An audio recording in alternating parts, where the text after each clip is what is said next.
regular wrestling meet where Coon Rapids will Osseo. Jerry Grant and Hayden Skillings here taking place for Joe and Howie are off tonight. So Hayden, what do you look for in this match? Oh, I'm looking for explosion. I'm ready to see all my former teammates get out there and dominate. Yeah, Hayden's just a little bit off of graduating last year from Coon Rapids. We're glad to have him here tonight because he knows a lot more about wrestling than I do. So Hayden, I'll be leaning on you a lot to talk about the moves going on and other things. When you look at Coon Rapids this year, they're having a really good year when you look at their dual records. They basically have won 9 matches when they're in duels, and they've had some pretty good action in some of the invites as well. It looks like we're going to be getting ready for our first match. I think we already have a forfeit. Oh, we have our forfeit. That's right. Osseo does have a lot of forfeitures tonight. So Alex Zhang will win by forfeit. So Coon Rapids already has a win in the barrel. So the start. That's good. 14 pounds for Coon Rapids. Corbin Vu and Osseo is open. So Corbin Vu will win by forfeit as well. So that's 2 wins. And how many points do they get on the forfeit? So forfeit's the same as a pin. Yep. So it'd be 6. 6 points. Yep. So we're 12-0 already. Yep. Let's see what happens on the third match. For Coon Rapids, Adrian Chang. And looks like we're going to have our first match. For Osseo, Paul Solberg. Okay, all right. We're going to have our first match with Adrian Chang going up against Paul Solberg for Osseo. Chang working, trying to get that first maneuver in there, working the arms. What's Chang up to right now, Hayden, you think? Right now, he's filling up for a shot. He has a really good sweep single, I believe. He's going to try and feel the guy out. He's also a really good upper body wrestler for such a lighter weight. He's really good at pulling his head down like that. Yep. Making him feel his weight. Good double leg shoot there, but it looks like a nice sprawl coming out of that one from Chang.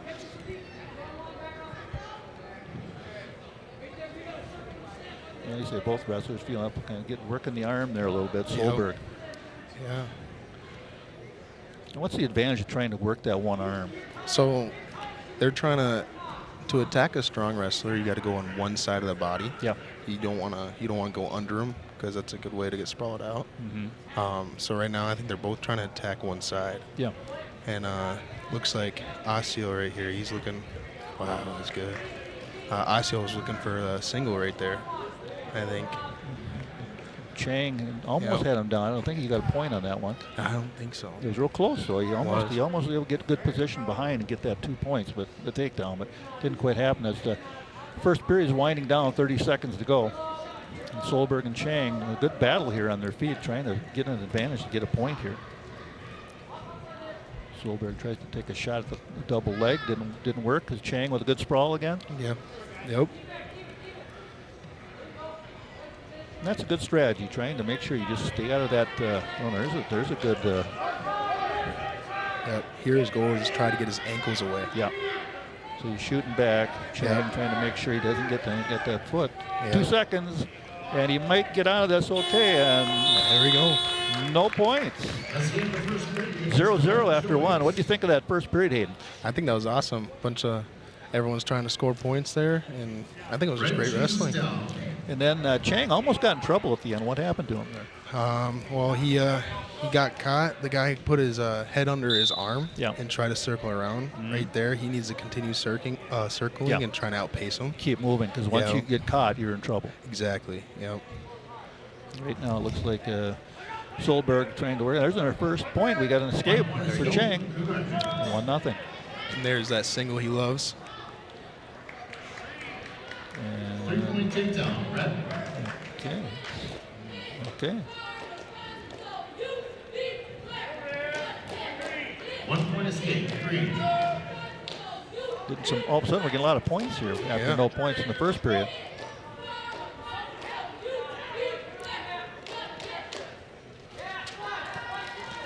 Again, going for that single leg. Solberg trying to work it, but Chang, good job countering, moving back.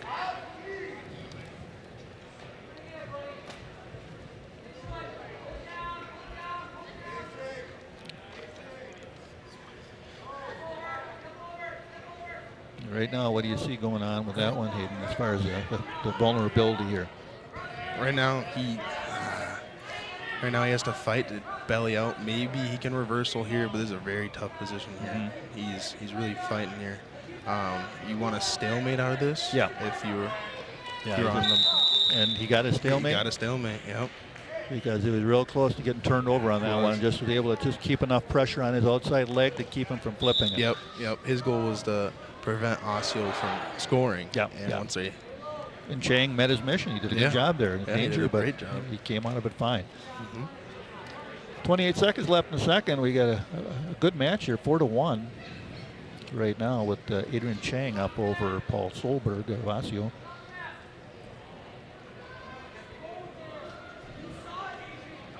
.15 seconds. And Solberg trying to get that leg takedown, and Chang sprawling out one more time. Nice job using his weight, keeping it on top, right? Yep. Oh, the buzzer saved him again. Yep, saved by the bell. Solberg has been close 2 times right at the end of periods, getting him on his back, but just was able to not get it at the buzzer there. But the score right now is 4-4. 4-4. Yep. Yeah, we have a tight match. Yes, we do. Solberg is able to come back there and get some points at the end. So it's going to come down to the third period. 1 point escape. So right now, Solberg just got an extra point. He's up 5-4 with under 2 minutes to go. Solberg working hard now. He looks like he's going in for trouble now. Yeah, trouble. He's trying to kick his leg out right there. Close to a near fall or a pin. Just a matter of referee looking at those shoulders. Solberg has got him in a very difficult position, and he got the pin. Yep. And it looked like a cradle. Did you get him in the cradle there? Yep. And never good when you get in the cradle. No, never good. Good luck. Really hard getting out of a cradle. And Paul Solberg gets the win.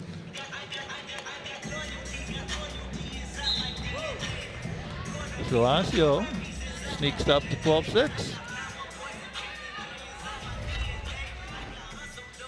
Coming up next, it looks like we're going to see if we have a match at 127.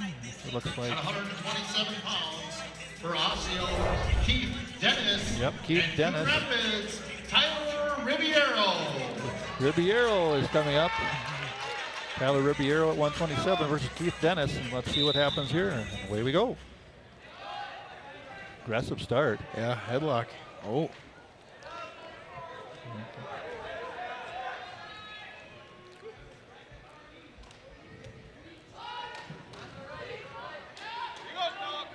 Ribeiro trying to get that advantage there. With the aggressive start to the match.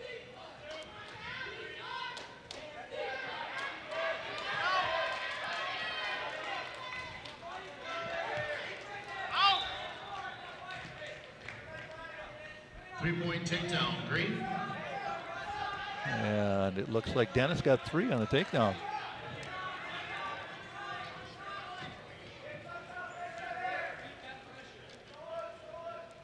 Right now, Ribeiro in a little bit of trouble here, Hayden. Yeah.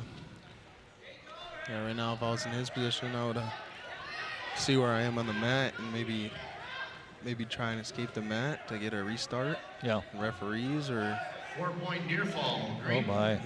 Yeah, we're up 7-0 right now. Dennis really put in the attack on. Yeah, he did. Using his legs real well, wrapping him up nice, keeping a good position. Ribeiro needs to try to find a way to get up and get out of this with 40 seconds left in the period. There's a Granby attempt right there. He needs to get that arm out. Oh, wow. Nice Ribeiro with a nice reversal there. Now he has Dennis in a tough spot.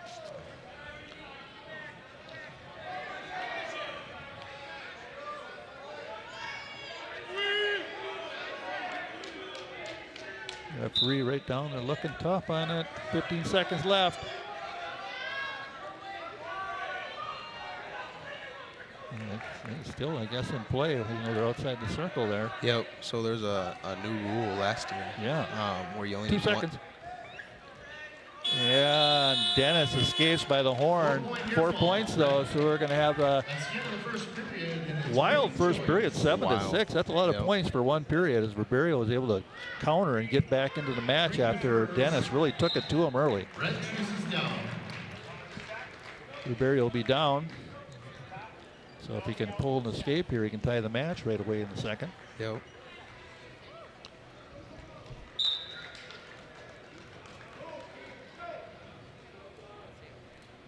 Trying to break that arm down.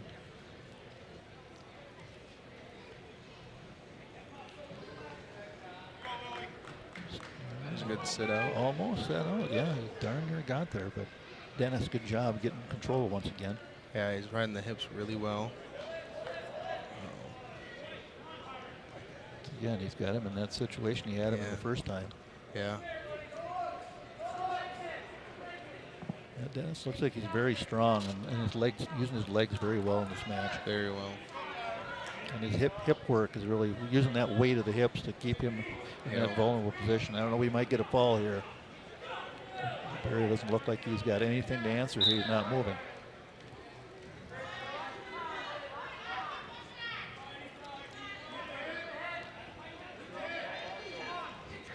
And he's struggling. Right now, Ribeiro looks up. That's it. That's another pin.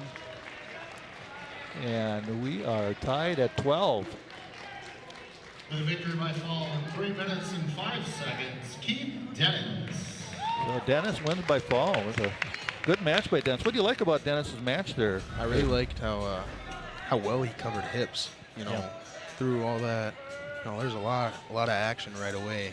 A lot of him and Ribeiro are rolling around, and yeah, you can see right there with just the way he's got his hips up high, and then forcing those towards the opponent to keep him from getting up, and then using his really good strong ankles there as well to keep that pressure and not let Ribeiro get out of that situation. So we're Osseo, the two wrestlers they put out have been pretty good. Yeah.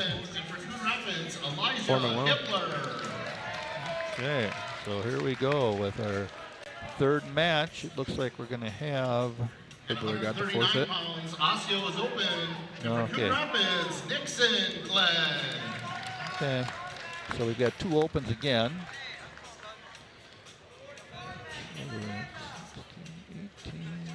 145 pounds, Osseo is open, and for Coon Rapids, Jack Bridenstine. So three opens. That's too bad because Osseo had some good wrestlers so far. So 30-12. 152 pounds, Osseo is open, and for Coon Rapids, Ben Rosendahl. Up to 36-12. The score goes up pretty fast when you have opens. It definitely does. Yep. Well, let's see what happens at 160. At 160 pounds, Osseo is open, and for Coon Rapids, Gavin Conway. Yeah, they had someone listed in the roster to wrestle, but out, so must be an injury or something happened by 160. At 172 pounds, Osseo is open, and for Coon Rapids, Another open. Bachi Eberladize.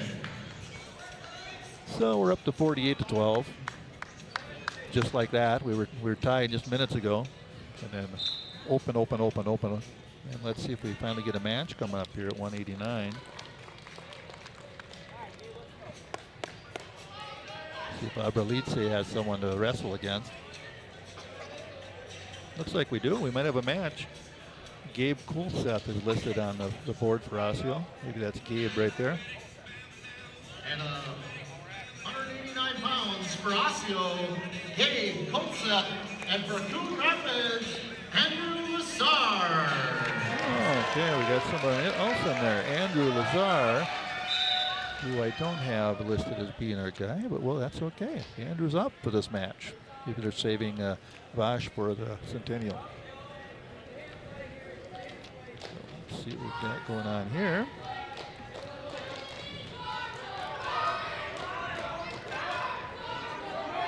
How do you like the start so far here with this one here? What do you see? A lot of hand fighting. It looks like both are trying to go for a 2-on-1. Okay.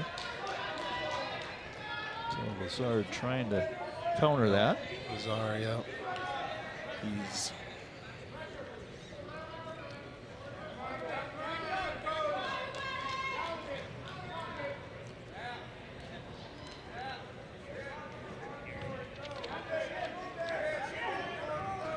Cool Seth is trying. Lazar keeping a good top position, keeping his weight there. Good knee pick attempt there. Yep. And a throw by. Okay. 3-point takedown, Red. So we got 3-0 for Lazar. Right now he's got Cool Seth in a bad position with working the arm, trying to get him to trying to work a cradle or a rollover here. It looks like he's trying to work a half, maybe. Okay. Yep. Power half, it looks like. Yep, there's a power half. And get that foot, but a nice step out by Cool Seth. Now we're going off the mat. With 22 seconds left in the first. 3-0 for Andrew Lazar for Coon Rapids. In our third match versus Osseo, we've had a lot of forfeits. At the top position, trying to see if we can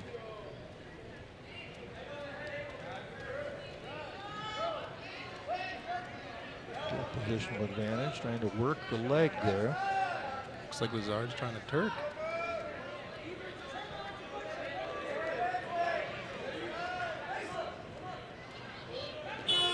And the period ends. So Andrew Lazar is up 3-0 on Gabe Coolseth of Osseo. Red defers. Red's going to be... Okay. What happened there? Neither player went down. Yep, so Lazar had choice. He deferred it. Yep. And then we got Osseo deciding to go neutral, so they started back on their feet. Gotcha. Okay. Strategy, evidently, he didn't want to be down on the mat. Yep. And trying to work those hands. They're both looking for that. There's a half. Trying to sneak a half around with the arm bar. Yep. There's a knee grab right there. Uh-oh, he got turned over. That was a very impressive move. 3-point takedown, Green. So 3-3, Lazar was taken down by Coolseth there on that nice maneuver he made. Yeah, Coolseth, that was a really nice move. What exactly did he do on that one? So he waited for Lazar to grab his knee, and he kind of fell into his weight to roll him through. So he used little physics there, just like kind of rolling over. I don't quite remember the move name, but you don't see that until in college, maybe. Okay. Yeah, it was very impressive. 1-point escape, Red. So they will use that advantage of the momentum going and continue it. Very smart. Lazar gets an escape. He's up 4-3 with 38 seconds left in the second.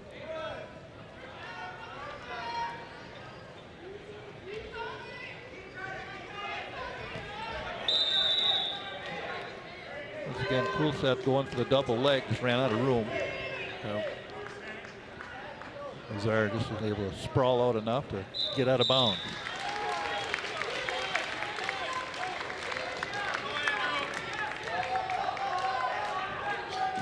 Coolseth has that knee.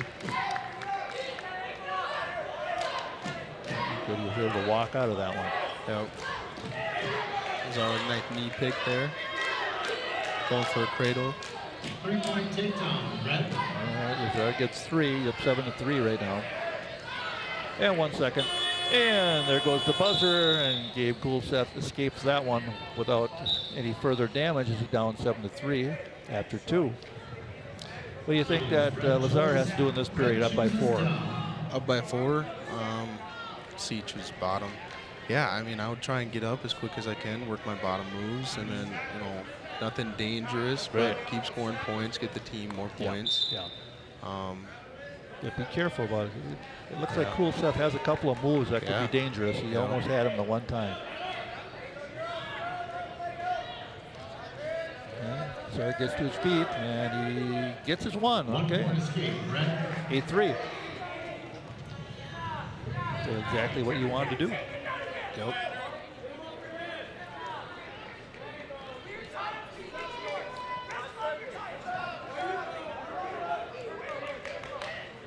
So, Lazar just wants to be, like you say, careful. Don't make any moves that are going to get him in a compromised position. Yep. And that's kind of a strategy. If you already have the match and you're down to a minute, you don't need any more points, right? No. You basically force the other person to be aggressive and get in trouble like that right there when he went for the double leg and missed it. And Lazar is able to turn him around. Trouble here, and that's a pin. Andrew Lazar picks up a fall against Gabe Coolseth here in the third with 1:02 left. Andrew Lazar. So the match is going to, the meet's going to have a score of 54-12 right now for the match. 2 more weight categories. I'm not sure if we have any more wrestlers. I think we might have one more at 215. 15 pounds for Osseo, Levi Aiken. And for Coon Rapids, Sar Mamori. So Sar Mamori is going to wrestle Levi Aiken. Now, what do you look for out of Saul here? So, Sar, he was a heavyweight last year with me. He used to be one of my practice buddies. Okay, Sar right off the bat going for a double leg. Yeah, that's what he's known for. He lost a lot of weight, and he's noticed a lot of mobility recently. Okay. So he's been working on very explosive, very quick movements. Yeah, like that. He just drug his opponent right back into the middle. Yeah. So he must have a lot of strength, too. He does, yeah. He's very strong for his weight, too. Okay. 1 point escape. So 3-1. So Sar is able to get a quick, aggressive start and get ahead 3-1.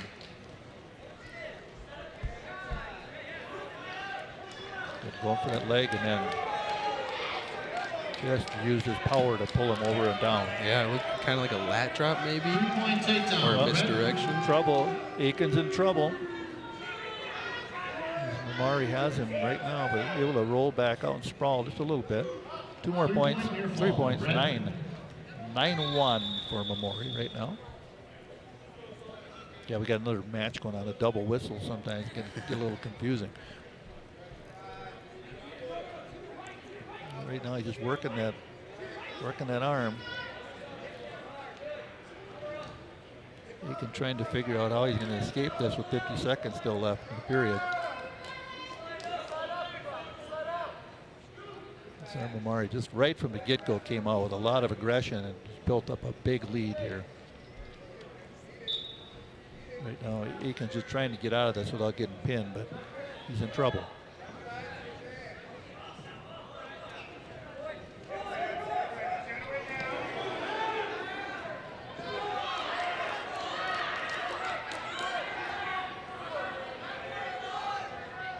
Well, what's Aiken's chance here? That right there, just get out of bounds. Yeah, but now they're going to restart and referee. So, if I was Aiken, I would. Oh no, he got escaped there. Yeah, so he got one. 9-2. There you go. That's exactly what you need to do then. Yeah, he just needs to stay away from Mamori right now, because anytime he gets tight, it's trouble. Yeah. Just like that, just sprawl out, shoot out, get through the period. Yep. 9-2 after 1 period. It's Mamari in good total control here in this match. As you see there in the replay, it was quite the takedown there. Yeah. That just showed his pure strength. Yeah. Yep. Mamari will be down. Let's see if he can just taps out and stands and lets him have the point, but no, just try to work from the top. There you go. Very aggressive.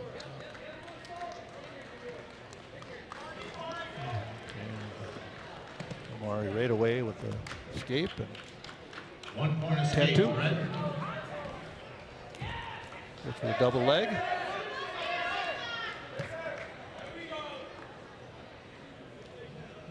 Three-point red. Another 3.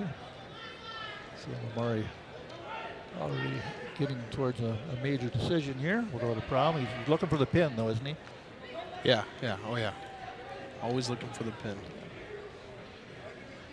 Looks like he's trying to work for a Turk here, maybe a crossface.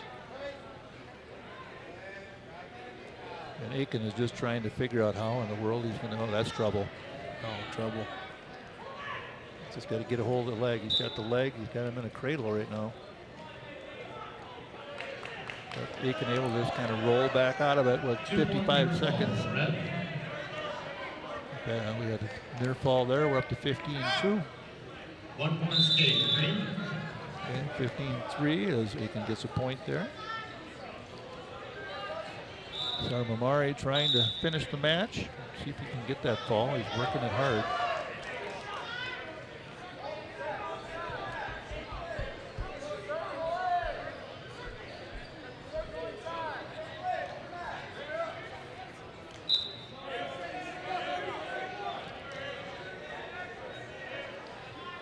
.25 seconds left in the period. He's kind of, Levi Aikens is trying to buy his time here and just stay out of trouble. He's had plenty of it in this match. Out of 10.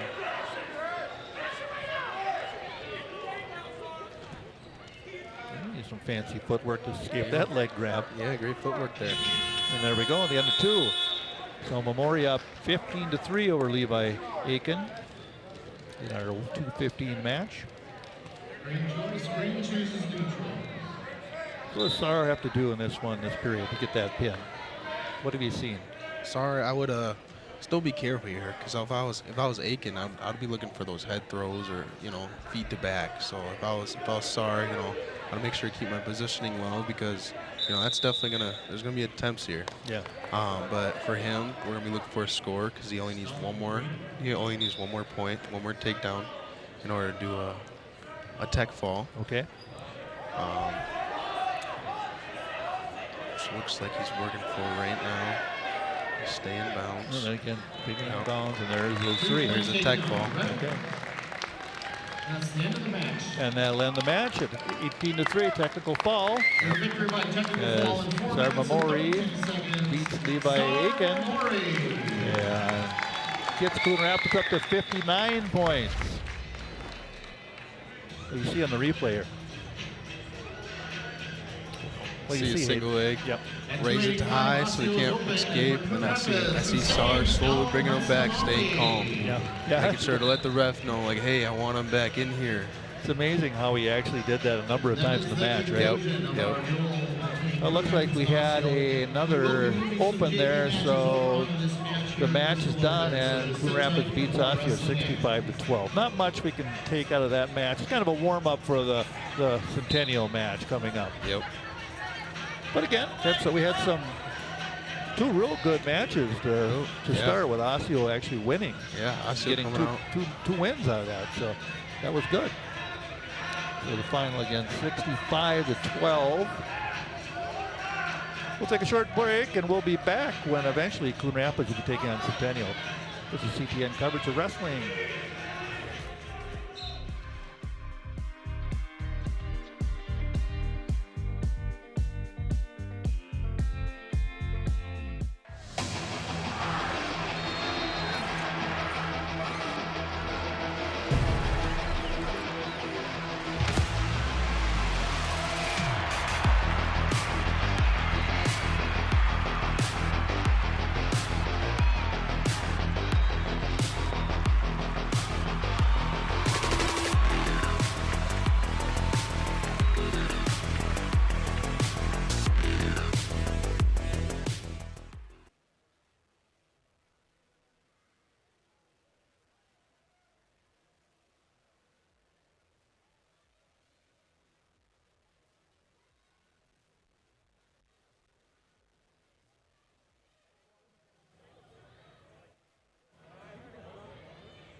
Red is in the building.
Coon Rapids Wrestling parents, we need you over to the west side of the gym, please. Let's get you lined up for parents' night. Please, if you're in the stands, Coon Rapids parents, all parents, please go to the west side of the gym.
Ladies and gentlemen, thank you for your patience and thank you for coming tonight for Parents' Night.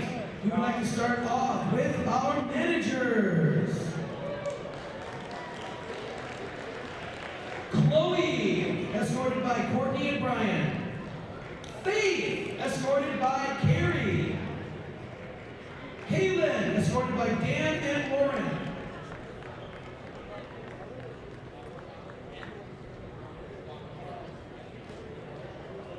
McLeod, escorted by Tigist. And Abby, escorted by Todd and April. Our girls. Maddie, escorted by Troy. Genevieve, escorted by Chance and Tara. Urensi, escorted by Erica. Wonder, escorted by Coach Leiter. Kaya and Lily, escorted by Jordan and Carissa. Zakaya, escorted by Zoya. Maddie, escorted by Dimitriu, Tatiana, and Emilia. Jacqueline and Carmine, escorted by Coach Montague. Our JV, Justin, escorted by Candy and Dan. Michael and Brandon, escorted by Lisa and Kevin. Levi, escorted by Savannah, Nick, and Jordan. Braden, escorted by Lee and Shane. JT, escorted by Nicole and James. Landon, escorted by Frank and Tiffany. Jack, escorted by Dan. Callan, escorted by John and Tana. Mason, escorted by David and Melissa. Derek, escorted by Gina. William, escorted by Sophia. Truman, escorted by Melanie and Mark. Jordan and Teodoro, escorted by Toyo and Priscilla. Demario and Louise, escorted by Daniela. Kingston, escorted by Ty. Jabali, escorted by Evanson. Evan, escorted by Vincent and Leslie.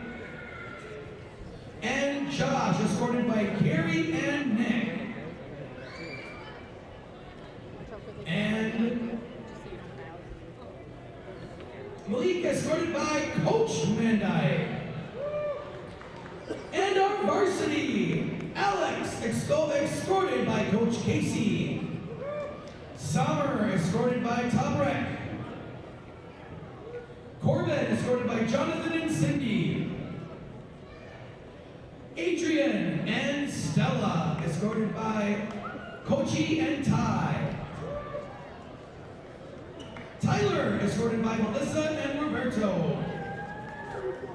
Elijah and Anaya, escorted by Andre. Nixon and Nathan, escorted by Noah and Muffy. Jack and Aaron, escorted by Chris and Diane. Ben, escorted by Christy and Jake. Camden and Colton, escorted by Joe and Amanda. Gavin, escorted by Geneva and Randy. Don Shamir, escorted by Coach Lattery. Vachi, escorted by his sister. Hunter, escorted by Megan and Eric. And Parker, little baby Parker. Andrew, escorted by Leanne and Jason. Sar, escorted by Coach Birdall. Hussein, escorted by Zara and Abdali. Vinny, escorted by Rachel. And Alex, escorted by Paula. Ladies and gentlemen, a round of applause to our Coon Rapids Wrestling parents. Thank you so much for everything that you do. And now let's get going with our second duel of the night.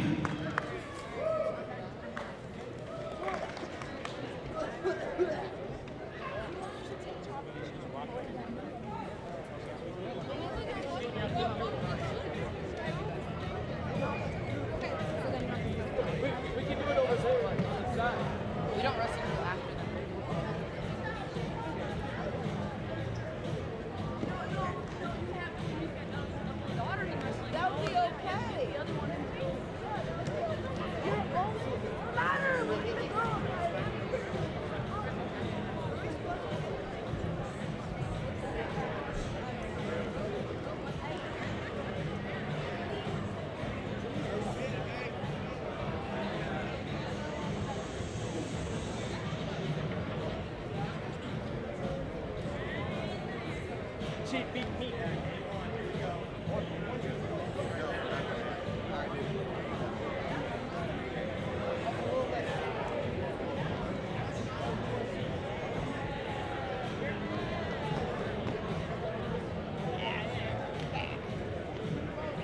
you see what Sar did?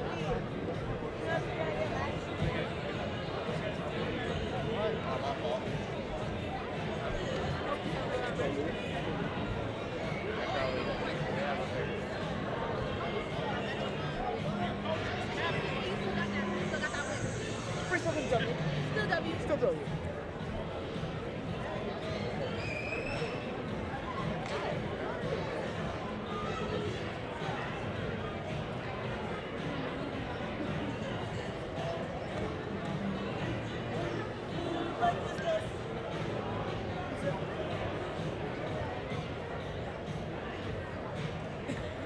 All ninth grade wrestlers, please report to room 003. All ninth grade wrestlers, please report to room 003 at this time.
Charlie. At 107 pounds, Osseo is open for Centennial, Clayton Wick.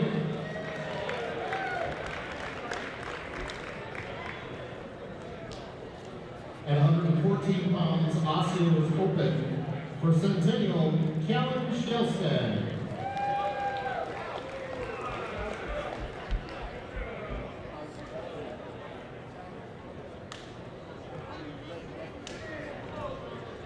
At 121 pounds for Osseo, Paul Solberg, and for Centennial, Evan Besh.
As the end of the first period is green choice. Green defers, red chooses down.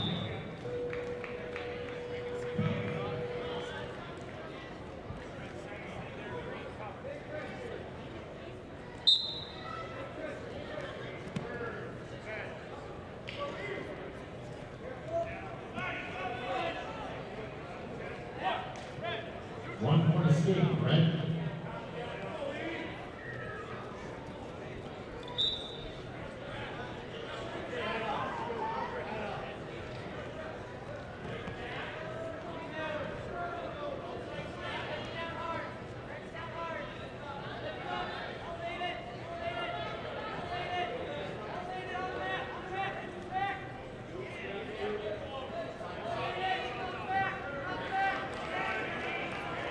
Three-point takedown, red.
Here in the second period, it's green choice.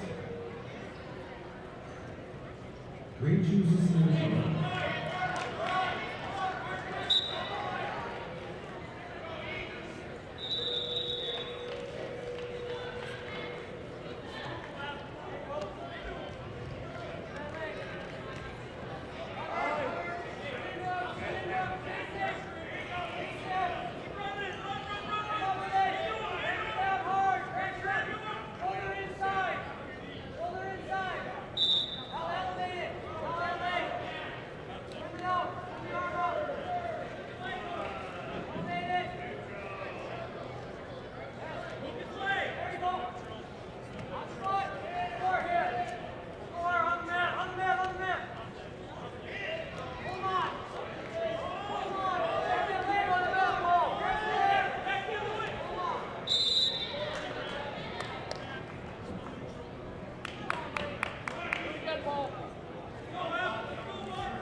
Three-point takedown, red.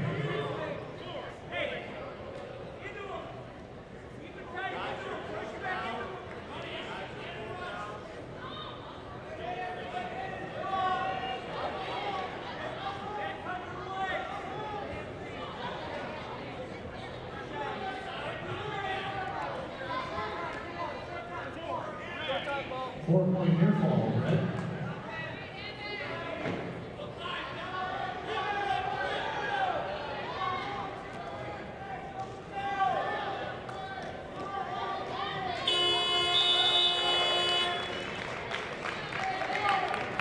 For the victory by major decision, Evan Besh.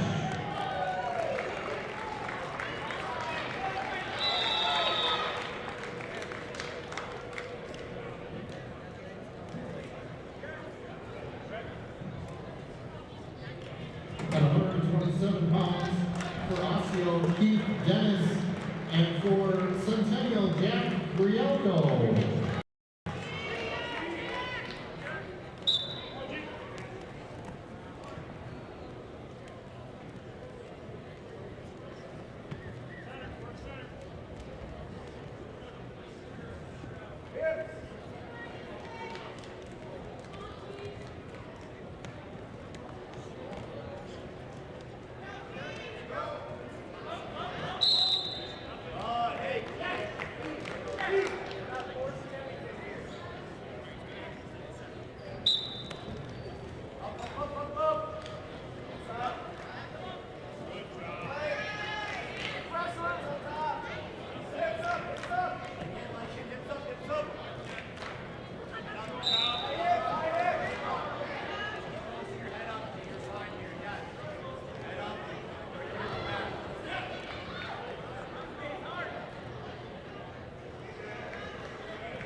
One point escape, green.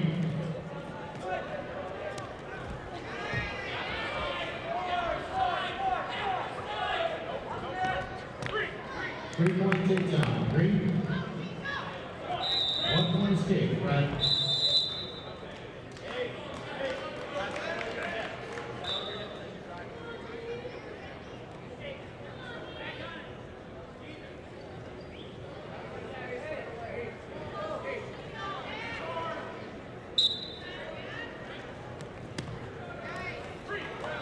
Three-point takedown, red.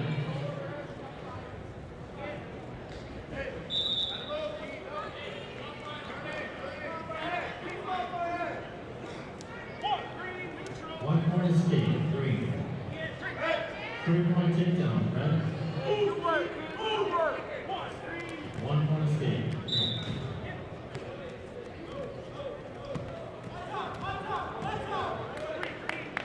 Three-point takedown, green.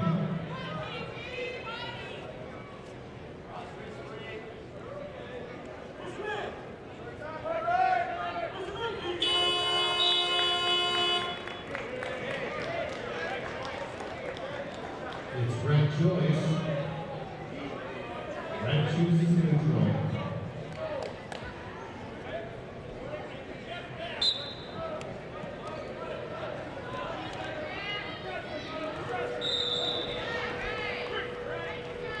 Three-point takedown, red. 1 point escape, green.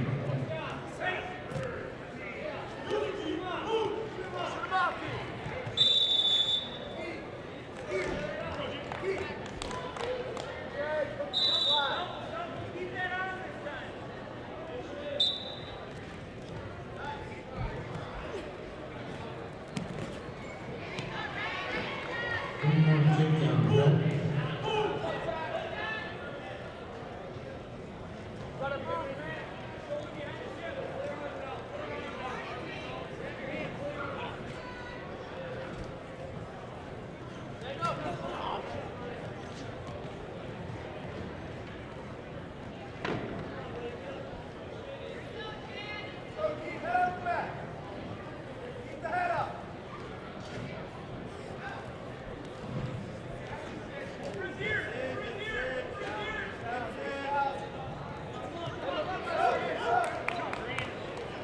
2-point reversal.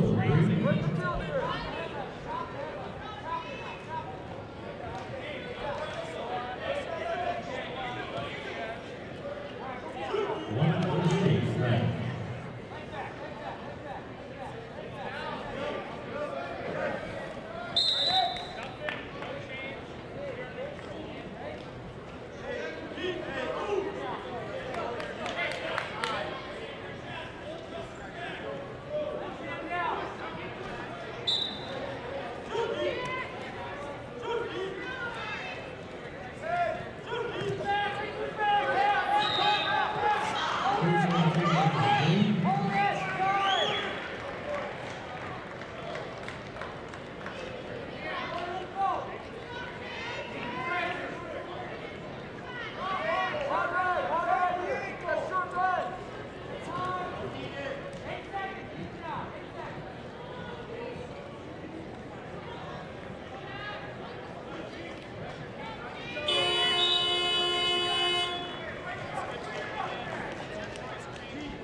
It's green choice.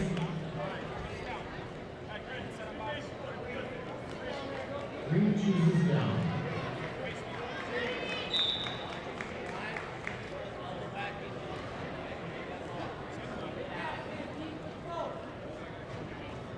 Hey, first move.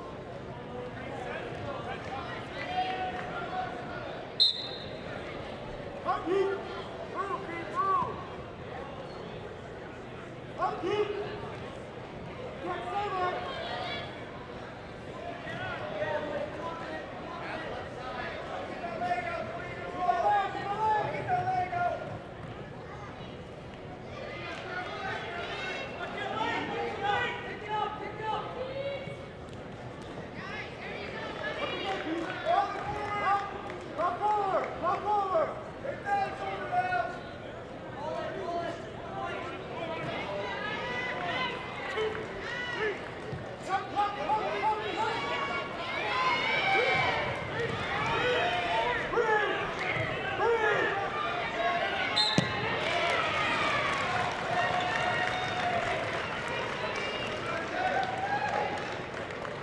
With victory by fall in 4 minutes and 48 seconds, Jack Brielko.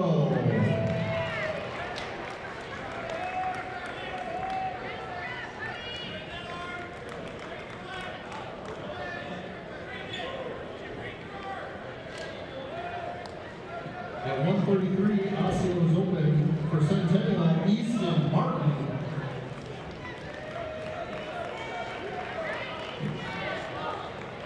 At 1:39, Osseo is open for Centennial, Ian Shelston.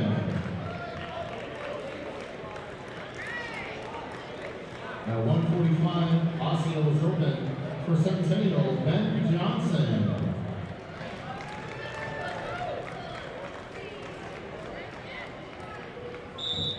At 152 pounds, Osseo is open for Centennial, Parker Leiter.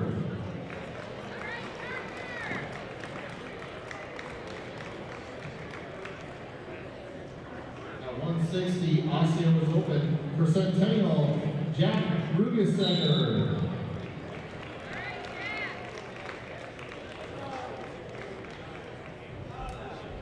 At 172 pounds, Osseo is open for Centennial, Andrew Person.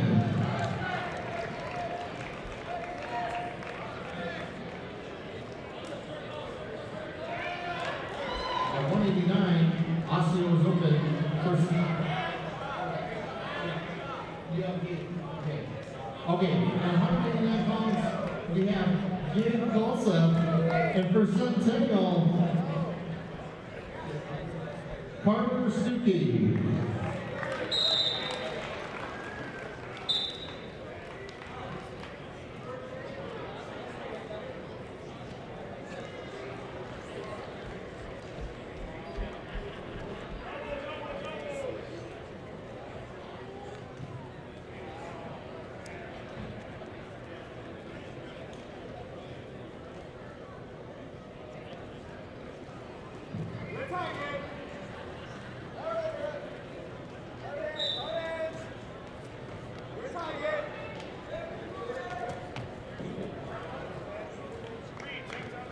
3-point takedown, red.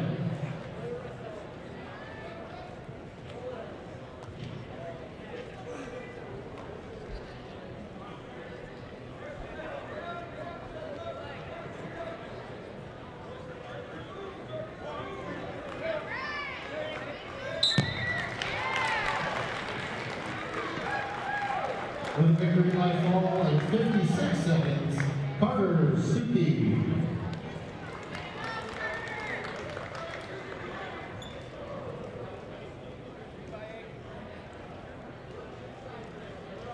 At 215 pounds for Osseo, Levi Aiken, and for Centennial, Baraka Kamundi.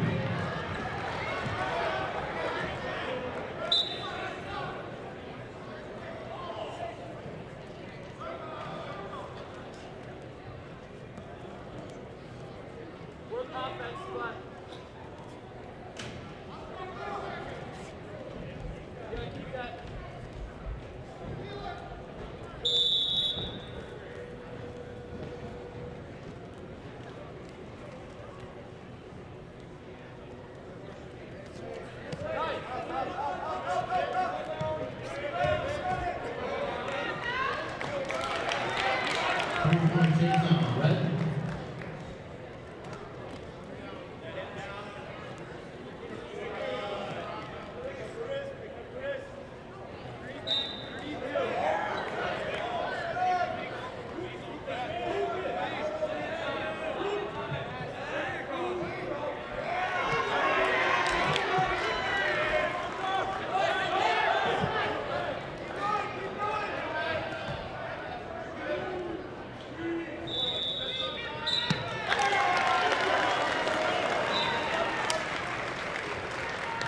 With a victory by fall, 1 minute and 8 seconds, Baraka Kamundi.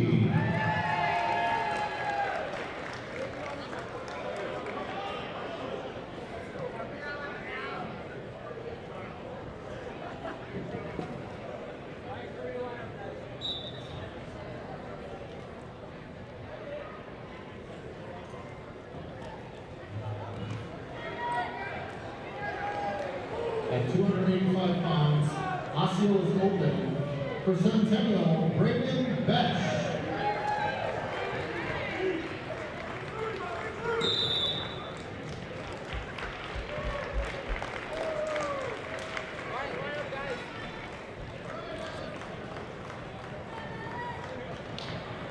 That concludes our duel between Osseo and Centennial.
Let's go.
We welcome you all for tonight's triangular. We would like to take this time to recognize our seniors. First, Senior Manager Anaya Hitler. 3 years as a wrestling manager, parents Andre and Brandy. Why'd you come out for a wrestling manager? Felt burnt out, needed something to care about, so I joined wrestling to give myself purpose after school. What are your first memories of wrestling? At first I was scared I wouldn't fit in and that I had made the wrong choice. Over time I realized I didn't need to be afraid of such an amazing change. If she was a superhero, she would be Spider-Woman. Labeled, not perfect, makes mistakes, but always does the right thing. What advice would you give to your younger self? I would tell my younger self that it's okay to change and try new things. Future plans? Start a community college and then head to possibly Augsburg or St. Cloud to study nursing. Ladies and gentlemen, Anaya Hitler.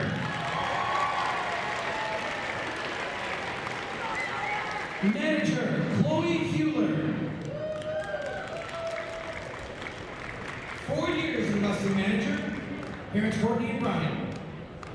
Why did you come out to be a wrestling manager? My best friend of 12 years, Katie Griffith, convinced me to come out and manage a team. What are your first memories? Playing Roblox during practice with the other managers. You were a superhero? I'd be Wonder Woman, she says, because she shows men who's boss. What advice would you give to your younger self? Meet new people, come out of your shell, because it's okay to be you. Future plans include St. Kate's University to be an American Sign Language interpreter. Very cool. Ladies and gentlemen, Chloe Hewler. Senior 107-pounder Alex Shaw. 5 years in wrestling. Parents Pete and Natalie. Why'd you come up for wrestling? Friends in middle school told me to try it out. What are your first memories of wrestling? Hitting my first suicide cradle in a middle school tournament. If I were a superhero, I'd be Iron Man because he's innovative and adaptive. Best advice to give yourself? Be patient and work hard. Future plans? Make money, get a lake house, buy a GTR, I don't know what that is, and become an electrician. Ladies and gentlemen, Alex Shaw. Tyler Ribeiro, 127 pounds, 6 years in wrestling. Parents, Melissa and Roberto. Why'd you come up for wrestling? Coach Griffith, my 7th grade sports studies teacher, convinced me to join. What are your first memories? Every day, walking down to the middle school gym and setting up a match with my friends. If I were a superhero, he says, I'd probably be Superman because of how ripped I am. What advice would you give yourself? It's okay to be afraid as long as you're willing to be courageous. Future plans? Plan to go to college for criminal justice and someday be a narcotics detective. Very cool. Ladies and gentlemen, Tyler Ribeiro. Senior Jack Bridenstine, 139 pounds, 13 years in wrestling. Parents Chris and Di. Why'd you come up wrestling? Started wrestling in kindergarten because my dad put me in. Ever since, it's been a part of my life. What are your first memories? Going 17-1 my kindergarten year and getting to open, and getting so upset my dad pulled me for the rest of the season to try again next year. Really? All right. If I were a superhero, I would be Butcher Boy. I really like butchers and I'm really good at them. Butcher Boy. What advice would you give yourself? Keep working hard, push yourself to the limits. Maybe learn how to sprawl. Future plans, I plan to go to college, get an engineering degree, but still undecided. Otherwise, ladies and gentlemen, Jack Bridenstine. Jack Thean, 145 pounds, 3 years of wrestling, parent Dan. Why'd you come on to wrestling? Wanted to challenge myself. What are your first memories? Practicing with Chris Slattery. Boy, this is interesting. Here is Chris Slattery giving him his senior poem, who at the time was 40 pounds heavier than me. If you were a superhero, he says I'd be Superman because he stands for hope and a better future. Advice you can give yourself, don't be afraid to try new things. And future plans are to go into college for engineering. Ladies and gentlemen, Jack Fian.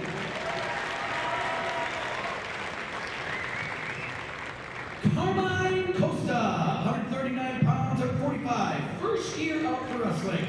Parents hope and forever. Why you come out for wrestling? Wanted to challenge myself by trying something new. First memories of wrestling are captain's practice, learning fireman's carries and headlocks. If you were a superhero, he said I'd be Spider-Man because he's the best and my favorite. Advice you give yourself? Try new things, the earlier the better.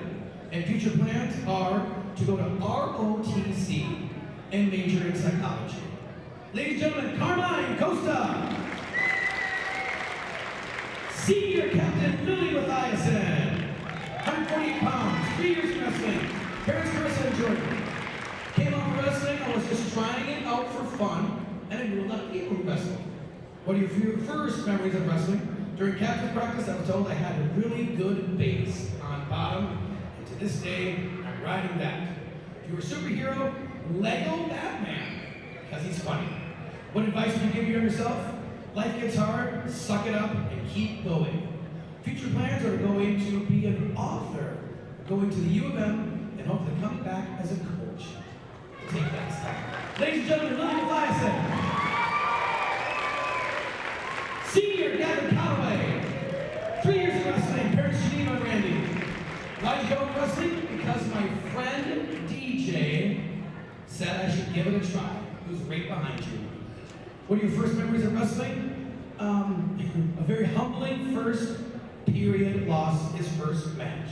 If you were a superhero, he said Superman because he is a alien and he can't fly. Or he's an alien and he can fly.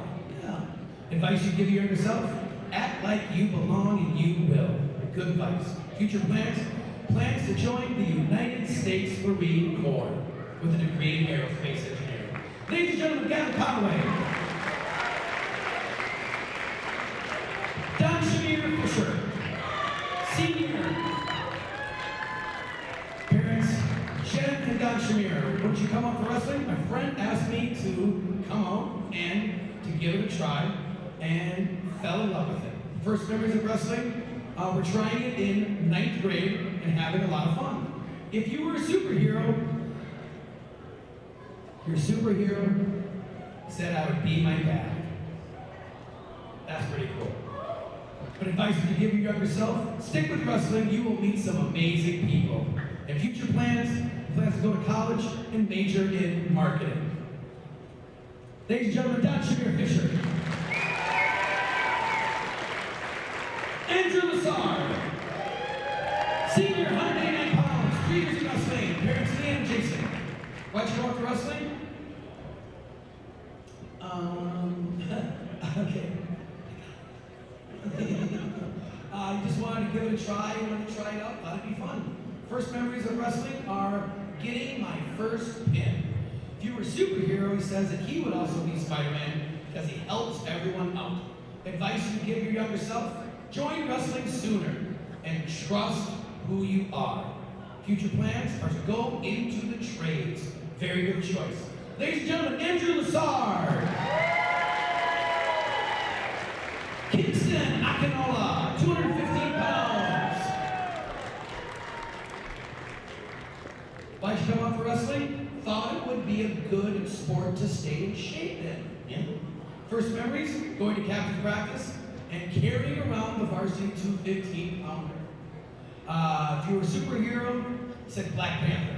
It's always been a cool superhero to me. Advice you give yourself? Start earlier. Good advice, and don't stop. Future plans are to play football at Bethel University and major in computer engineering and science. Ladies and gentlemen, Kingston Akinola. Evan Salter, 285. Parents Vincent and Leslie. Why'd you go out for wrestling? Thought it would be fun, and he remembers being in band bands. Very cool. First memories, we're looking at the trophies in the wrestling room. If you were a superhero, He said he would want to be Gambit because he just wants to be Gambit. Good idea. Advice is finish your shots. Boy, that's also really good advice. Future plans are to join the United States Marine Corps. Very cool. Ladies and gentlemen, Evan Salter. Hussein El Husseinawi. Senior, 3 years in wrestling. Why'd you come out for wrestling? I came out for wrestling because Coach Mandike told me to. Future first memories were my first was walking into the wrestling room and seeing the team for the first time and falling in love with the sport. If you were a superhero, I said be Batman because he's rich. What advice would you give your younger self? Life is hard, so suck it up and keep going. Ladies and gentlemen, Hussein El Husseinawi. This is your senior class of 2026.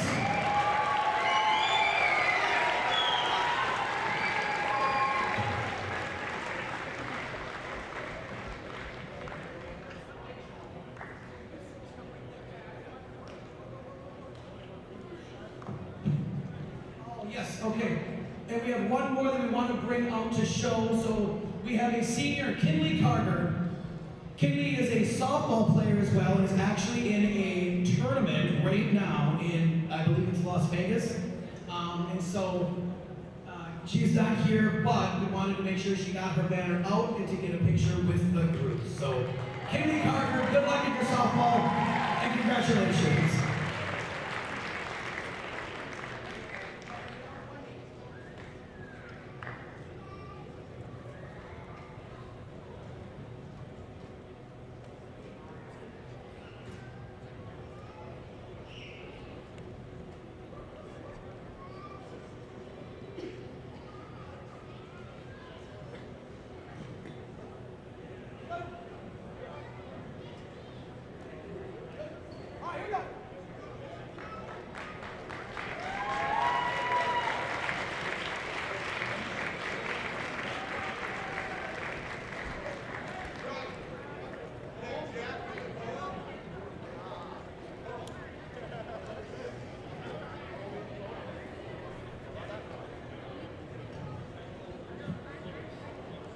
We ask every senior to read and have a poem. And this year we would like Jack Bridenstine, as tradition holds, to read our Coon Rapids Wrestling senior poem.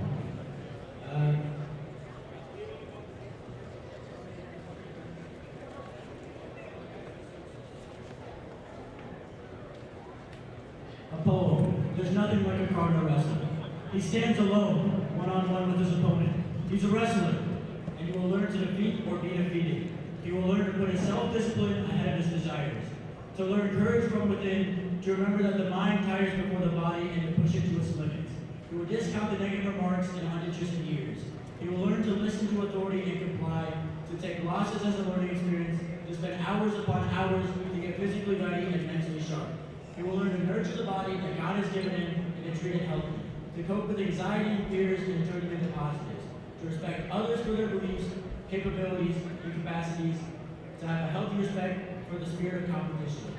He will work alone and yet be a part of a team. He will come to have a belief in his own self-worth. The beauty of his character and spirit will rise up. The passion of his courage will come into view, and he will become a man. Cardinal Pride.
All right, just a reminder for Coon Rapids parents, tonight you can go ahead and sit down in these red chairs down in the corner while your wrestler is wrestling. So take advantage of that, get the best seats in the house, and get some of the best photos you'll get all season.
All right, before we get started here, we would like you to rise and remove your hats as we play the national anthem.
Welcome back. We are ready for the big match of the night where Centennial is going to take on Coon Rapids. Centennial beat Osseo 76-0 in the first match they had. Coon Rapids beat Osseo 65-12, and we're going right into it right away with Alex Zhang coming up against, it looks like it's going to be, was it Clayton Wick? Yep. Here we go at 107.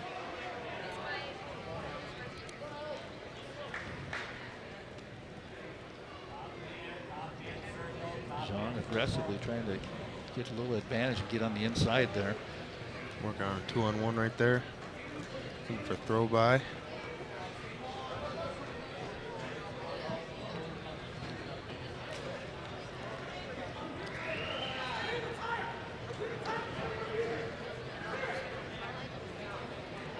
Wick is trying to fight off that maneuver.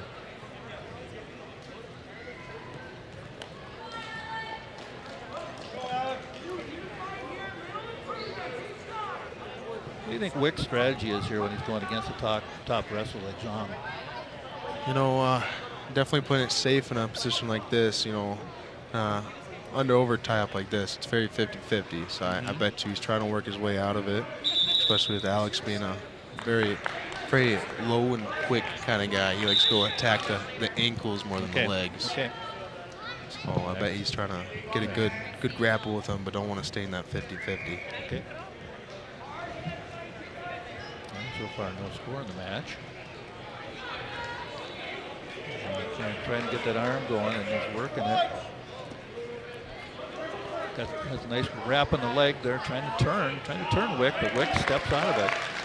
Good defensive counter. Seen some very smart wrestling.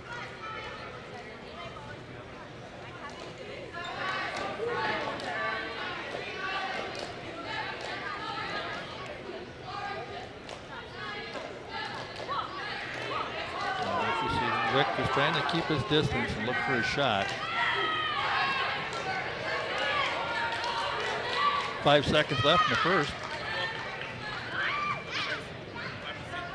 And we'll have no score as Clayton Wick and El Jong taking care of the first period. What do you see there that you like out of that first period, Hayden? I like a bunch of footwork. Both wrestlers moving around there, moving good. Great footwork. Both of them definitely reading each other out. John starts in the top position, but keeps the leg and see a lot more action this period already. He's able to counter Wick. Wick almost stepped out and got an escape, but he didn't do it. Now John has a good position on the top. Trying to work that arm. Strong crowd face there. Good breakdown. Yeah, looks like Alex is looking for that cradle. Yeah, he's got his hand working on the leg. He's working. Got a good wrap around the leg almost, but Wick is fighting it off. Wick's doing a great job staying long, making sure Alex can't see that grip right there. Yeah. So that's why he just keeps shooting that leg back to make sure he doesn't have enough leverage to roll him over.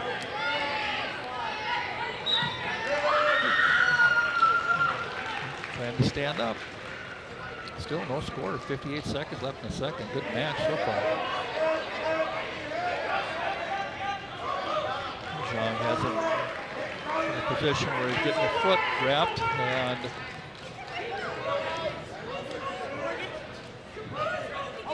what's Wick's vulnerability right here, Hayden? We got Alex John riding really tough on top. If I was Wick, I'd really want to get that leg out, kind of like how he did right there. Now you break away just like that. And Wick did a great job.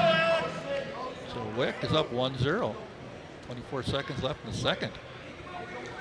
Be a big win for Centennial if they come out of the gate and get points against the top 10 wrestler. So I do believe Zhang is one of the top wrestlers by the guillotine, is he not, Al? No, yeah, he's Alex Zhang at 107 pounds. He's ranked 10th. So when you're in AAA wrestling and you're a top 10 wrestler, that means you're pretty good. But Wick doing a heck of a job defending and keeping him off right now. So after two periods, score is 1-0 for Clayton Wick of Centennial. John now in the down position, see if he can get up and escape and tie the match. Wick so far doing a good job getting that arm in there. Got to watch out for that arm bar. We talked about Centennial's big move.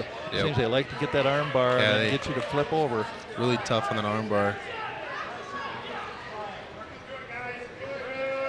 So Alex has got 1:37 to try to find a way to get back and take the lead in the match. But right now, Wick doing a nice job just controlling.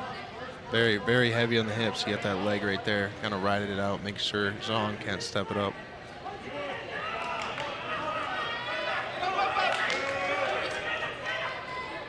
Oh, good job by Wick. John almost got out of there with 1:12 to go. Wick just continues to put the pressure on him, not let John get an escape and get back to his feet. Here's that armbar we're talking about. For Alex in this position, really need to keep that head away. You build that base. Can't let Wick push that over his head. 52 seconds left in the match. Would this be an upset if it happened? Oh, there's a tough position right there. And a pin. Wow, that is a big start for Centennial.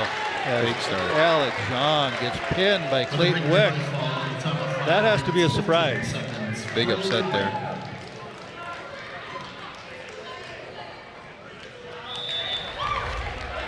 Great start for Centennial. Well, as you see, Wick just never let Jean escape. He just pressured him the whole match. So heavy on the hip, and once he gets that arm bar, Centennial's so strong with that arm bar. I mean, I don't think it hasn't worked so far. Well, let's see if Corbin Vu can take and do something different against Callan Shellstad at 114.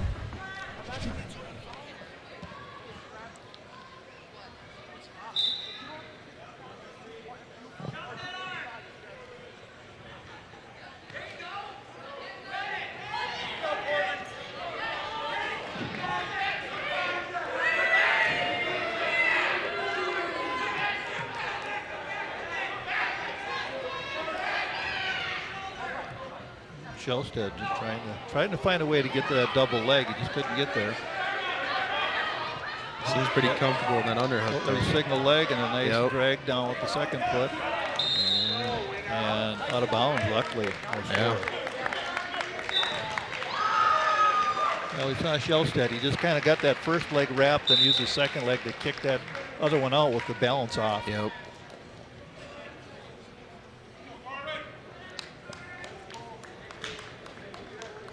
Minute 10 left in the period.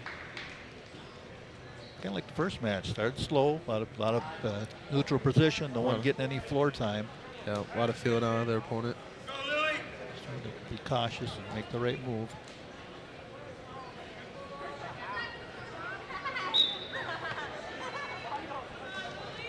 Went for the double leg, and Vu did a nice job sprawling back.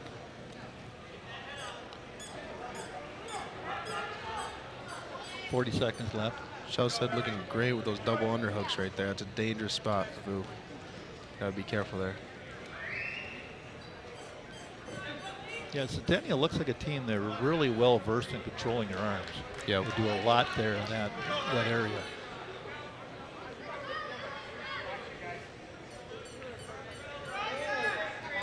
Got the double underhooks again.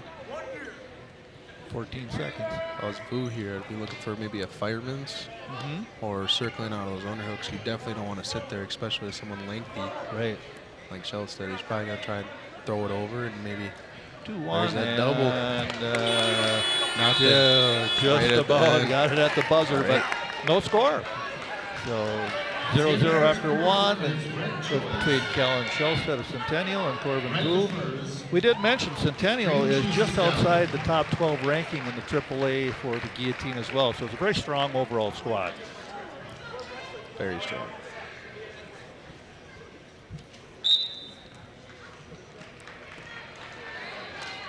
Shellstad able to, again, just like the last match, when on top, kind of just able to kind of control the opponent. And it's all hip work, right? Yep. Keep that weight right there.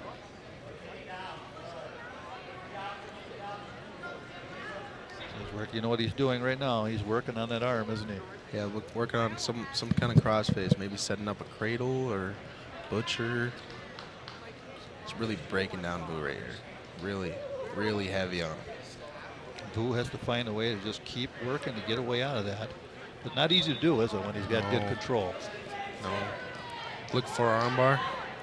Shellstad's looking for that armbar again. We've got to be careful.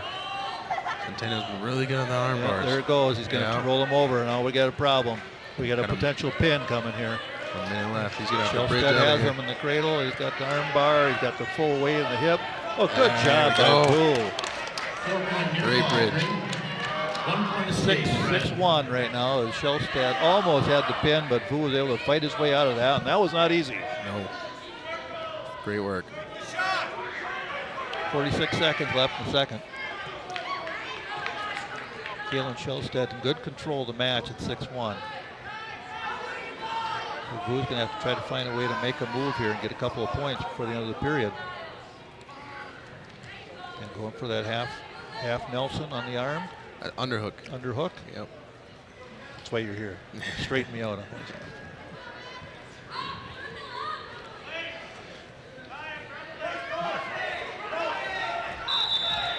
Trying to go for a headlock there. Oh, got it. Still in bounds. 9-1. Great. 8 seconds left. Shelstead with just great feeling right there at the edge of the match, edge of the mat. Yeah. Well, so far Centennial's been very impressive with Kalen Shelstead up 9-1 here. Second period almost done. Hopefully Vu can get out of here without any more damage. And that's that. After 2, Corbin Vu down to Shelstead 9-1. What does Vu have to do in the third just to try to get back into this? He has to try and be the aggressor here. So far, Shelstead has been really taking on, really attacking the whole match. We need Vu to get in there, go to his plan A's, maybe even his plan B's, you know. And we see him working on a headlock too, maybe feet to back. He really needs to start scoring here, helping out the team. Yeah, you don't want a technical foul either. You try to just lose the match. If that, just don't let them pile up more points. Exactly.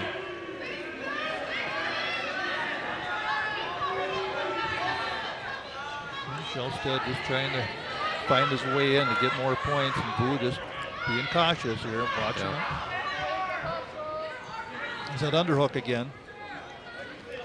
There it is. There's that fireman's. See if he can pin through. Good job. Those great hips. Yeah, it's not over yet. Vu's not giving up. Anyway. Great hips.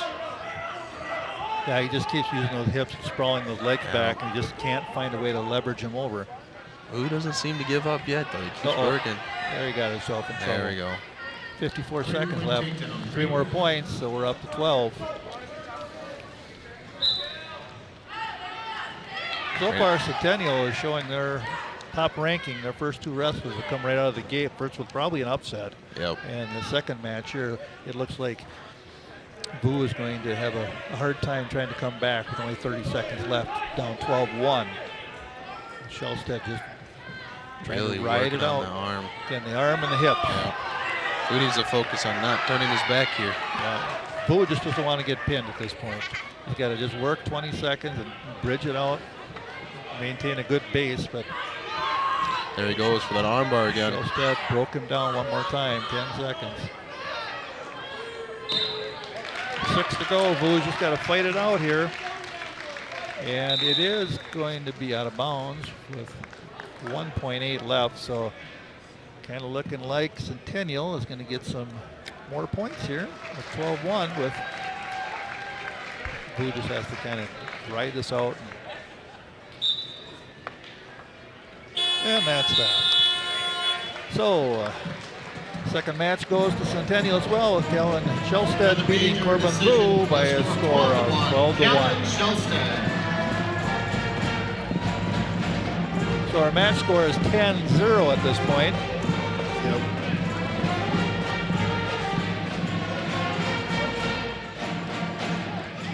At 121 pounds, for Centennial, Evan Besh, and for Coon Rapids, Adrian Chang. So Evan Besh is coming out for Centennial at 121 against Adrian Chang. And here we go, match 3.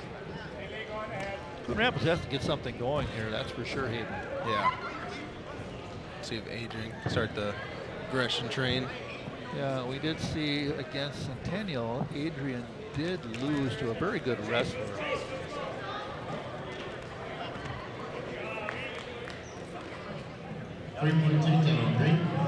Great hips. Once again. By Besh. Yep. Yep. Yeah, Centennial's very good at using their leveraging and leveling things out using that hip action. Very smart wrestling. Well, he's got Chang in a tough spot already. Up 3-0. Adrian looking to come out the back door there. Maybe get a reversal.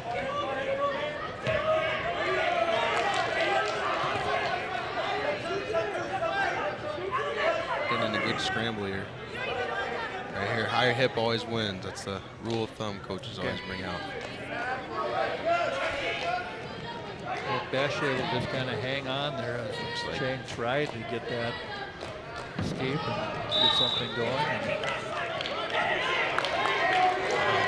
That head whip again. Let's see if Adrian came on top.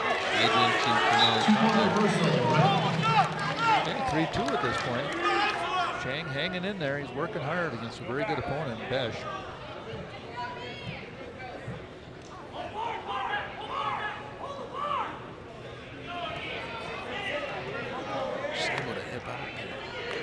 2-point reversal of 3. Okay, 5-2 for Besh.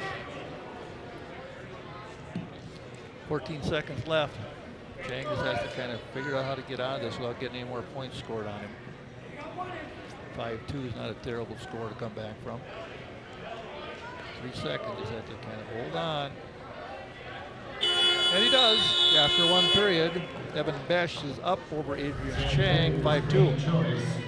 I don't know, we're seeing some of the same things happen here at this point. What's making Centennial be so good so far? I think they're just being very patient and waiting to attack, and when they need to, they're great on moving their hips to where they need to be, and you know, they're just really fundamental. Yeah, very fundamental. 32 is underway. Looks like Besh is on the top position, trying to work one of those arm bars. Almost got out of there, Chang, with a good try to step out of that, but Besh able to grab the foot and drag him right back down. Yeah, Besh looking for a leg ride, really heavy on top. Yeah, again, that's Centennial's thing. They're You're definitely Adrian using right now, their weight really, in the right spot, aren't they're they? really feeling the weight. Yeah, when the other wrestler's right on top of you the whole match, it's very tiring. Working that arm, trying to get him to turn over again. We saw Centennial practice that in the warm-ups. You talked about the fact that they're a team that really works that arm and tries to break you down that way. Yeah, they really like to isolate the arm. Don't throw it back to arm bar. And then get your weight going the way they want it and then rolling over. Very difficult to get out of those positions. 5-2 still with 57 seconds left in the second. Evan Besh in control. Chang. Granby right there by Chang. Oh, unfortunately. But he's going for a headlock here. Okay, looks like no damage there by either, but Chang was close there. Yeah, but nice scramble there, nice flurry. But Besh showed some quickness to stay right on top. Not let him escape. So smart. Tough here. Okay, again, working the head, working the arm. Looks like he's working for a power F, maybe trying to pull that wrist back for another arm bar. Okay. Really tiring out those arms. Yeah. Well, that's why you have to train. You have to really do a lot of strength training because you're going to need at least 6 minutes of wrestling if you make it all the way through. 19 seconds left in the second. Evan Besh. Looks like we're having some confusion with the clock. Yeah, well, when you have two mats going at one time, it's kind of interesting. Always a little bit of confusion that they've been very good at this evening, not having any problems, but it's not loud in here. It's senior night, parents' night, got a full house over Full here. crowd, on our side. yeah. Very nice house. Centennial has a nice section over there. Osseo was here earlier, and I see that they've left. They stuck around to watch a little bit. 13 seconds try with the switch there. Unsuccessful. Besh still using, again, good position, full weight on top of Chang's back, and he's not able to do anything but just kind of try to ride it out and get to the buzzer. And he does. And there it is. After 5-2, Centennial's Evan Besh is up over Adrian Chang. Centennial off to a great start in this match. They win 3 in a row. They're on a roll. Rabbits really looking for Adrian to catch up those points. Score a few more points, maybe get up. Just really need that train to get started by Rabbits. There's a good throw attempt. Again, Adrian going for a single leg, bringing it up. Maybe looking for a trip here. Besh did such a good job flattening out and stalling back. Yeah. Man, you can't, that's very textbook right there. Can't get much better. Going for that head whip again. Adrian really needs to battle out of there. And there's a pin. There's a pin. Wow. Out of a good position. He had something going, and right away Besh was able to counter and get the momentum and turn him over and get him on his mat. With a victory by fall in a time of 4 minutes, 31 seconds, Evan Besh.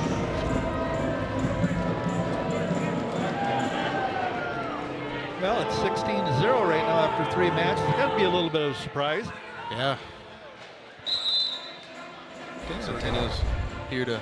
Well, they're here to show that they're a top 12 team, aren't 127 they? pounds for Centennial, Jack Grielko.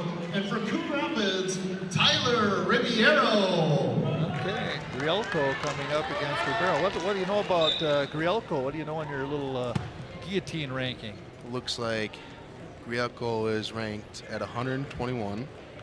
He's ranked 10th in state right now in AAA. Okay. So Great opponent. Yeah, so again, another top wrestler. Yeah. And Very tough to be ranked in this type of in AAA. So we got great wrestling here. Looks like we got a switch and a switch and a switch again. That was a cool motion there. wow. But to throw around, looking for that arm bar again. 3-0. Oh, Gotta get really- out of that. There he is. Oh, I got that arm thing going again. Ribeiro's in trouble. It looks like Centennial's right trying to get another pin out of this. And Grielko pins him just 49 seconds into the match. What happened there on that one? Things were looking okay. They were but looking then- fun. Grielko. Looks like Grielko, you know, when you're ranked 10th, you're not ranked 10th from nowhere. You know, it looks like he has some experience there. Kept rolling around. He might have just felt some type of way. One mistake. What do you see here? What happened to that? It looked like he was just able to slip through, and once he gets that arm, bar, it's so hard to get out. He was just calm and, you know. Dixon Glenn. Ribeiro just not able to trying to get a bridge there, but he just didn't have the position to get that done. And give Centennial credit, they're 4-0 in this match so far, 4 wins and 3 pins and a 12-1 victory. So far they're dominating. Decision. Yeah. All right, 133. Easton Martin against It's Nixon. Nixon Glenn is up.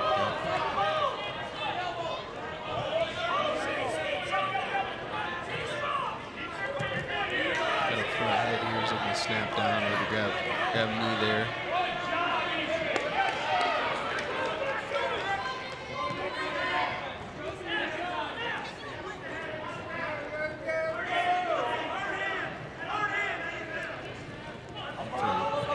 Low double there. That was real low. It went way down. For ankles. Oh, I got a little bit Potentially. of a clasp. Looks like maybe potentially dangerous. Dangerous. Yeah. Ankle got bent a little funny there, I believe. Okay.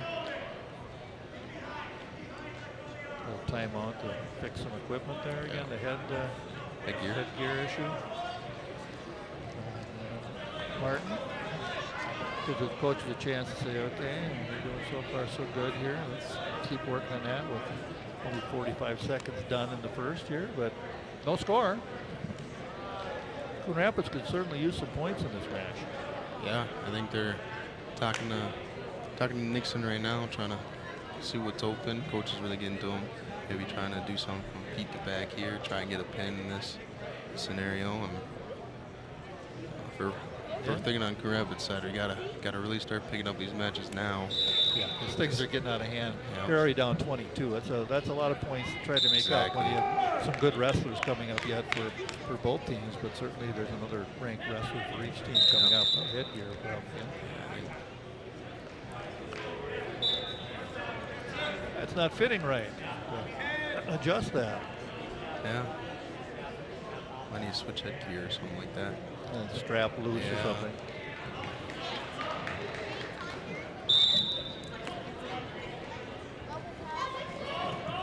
Good little double again. He really likes that double there. Green light takedown. Green.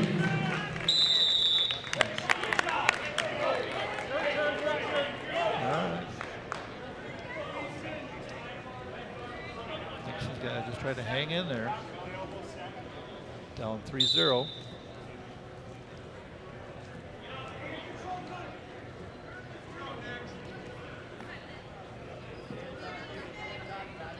Martin trying to get that arm around there. Go into the arm bar again, the under. Working the hand. Again, good hip position, right? Just all that weight right in the right spot. Nixon Glenn just trying to find a way out of this. 31 seconds left. Just relentless pressure from these Centennial wrestlers all night. They're just not giving any breaks to any of these Cardinal wrestlers. They're just on the top, using their body weight, using their maneuvers, and working the arms. 9 seconds. Nixon trying to get out of this without any more points scored. And there we go. Well, came out of that not as bad as it could have been, but what does Nixon have to do? I think Nixon really needs to get in his own tie-ups. You know, it seems like Martin's over here controlling kind of where he wants things to go, and you know, if I'm Nixon here, especially on top, you know, was trying to ride him out here, maybe get our go-to turn, and you know, just score those points. You gotta flip the match here. Yeah, and that's what Centennial's done all night. They've controlled the matches out there. They've controlled the pace. They've done what they wanted to, and you have to turn that around to get back in the scoring column here and get some points on the board. Looks like Nixon's going for that cradle. Go to the side, bump it over, and see if he can get some back points from there. Maybe tie up the match.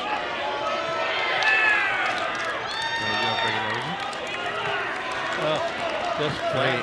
Just the last second. Great job on Martin there. That's very hard to do. Very hard to escape the cradle. Showed his strength. Well, that's good pressure by Nixon Glenn, trying to turn things around, take the offensive there. Yeah, looks like he might have picked up a few points. Not on the board yet. Did you see what he got there? I don't believe he scored. No points. Okay. It looks like he's going for a sneaky cradle again. See if he can kick it through. He's found a vulnerability here on Martin. He's trying to take advantage of it. Trying to. Really strong in that crossface right there. Martin fighting his way, trying to avoid that wraparound on that leg, but good job holding the. There it goes. There it is. And it's cradle.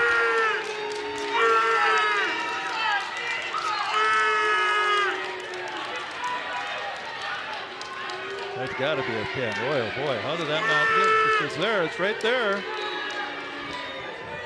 Nixon Glenn has Easton Martin in a bad way the last 10 seconds. And oh my goodness, how did Martin get out of that? Wow, 4 points on a near fall. So Martin with a heck of a job fighting. How did he fight that one off? He just kept kicking the legs, kept fighting, kept trying to get straight. I mean, it's just really tough getting out of that. It's really hard to do.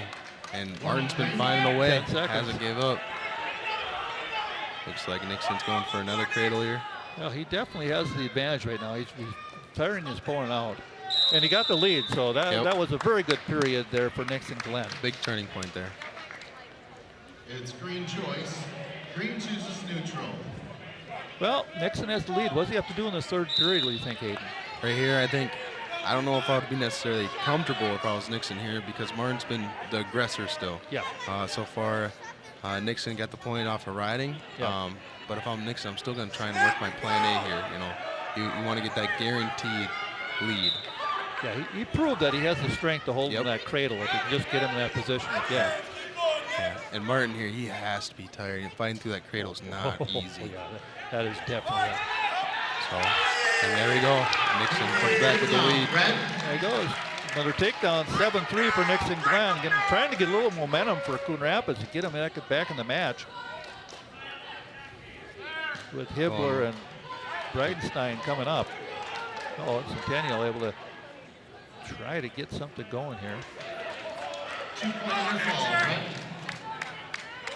Okay, 9-3 with 1:02 left. So Nixon Glenn just has to play it smart from here on out. Nothing too risky to get himself in a bad position. He's got Martin tired out.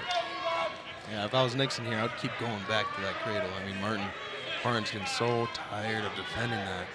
And it looks like he just wrapped it up again. You know, if I'm Coon Rapids, I'm hoping he can take a pin out of this too. Yeah, well, they could certainly use the 6 points. That would be nice. 38 seconds left. And Easton Martin's fighting for his life as Nixon Glenn has him in trouble, and has had him in trouble pretty much the whole last half of the match.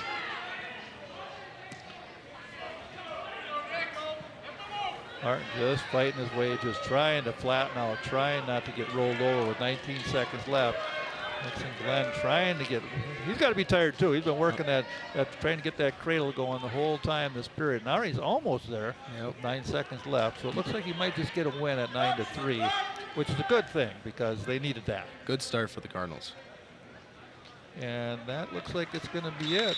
Nixon Glenn comes out with a first win for Coon Rapids at 133 as he wins 9-3 over Easton Martin.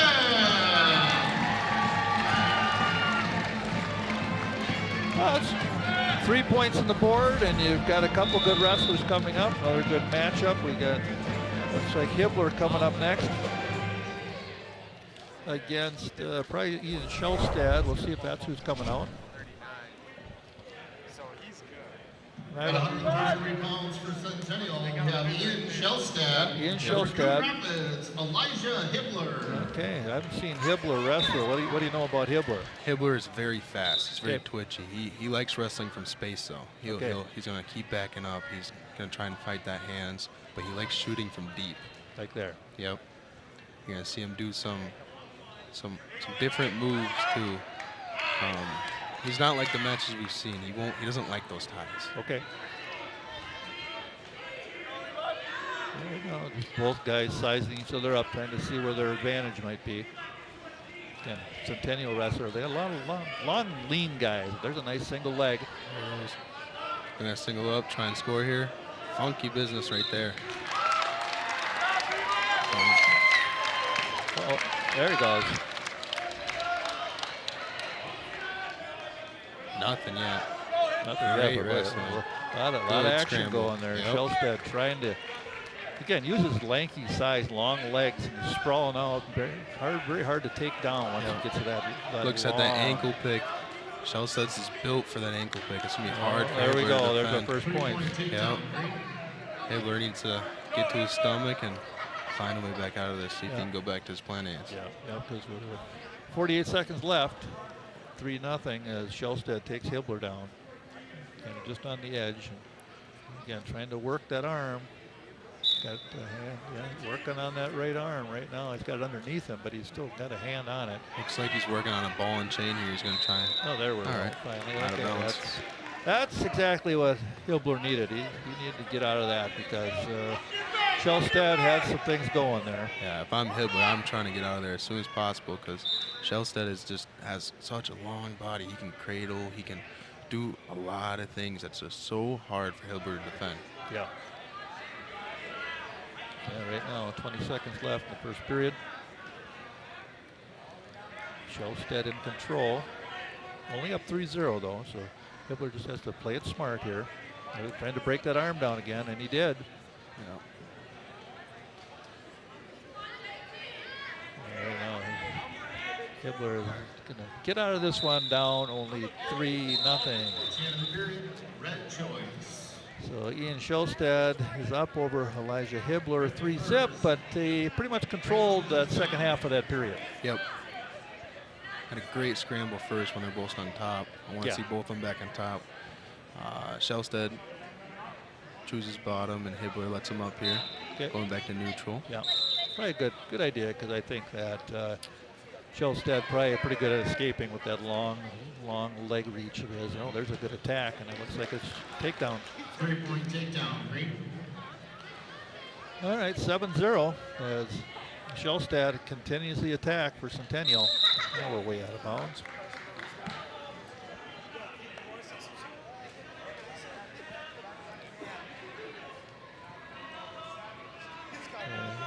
If we're in the down position.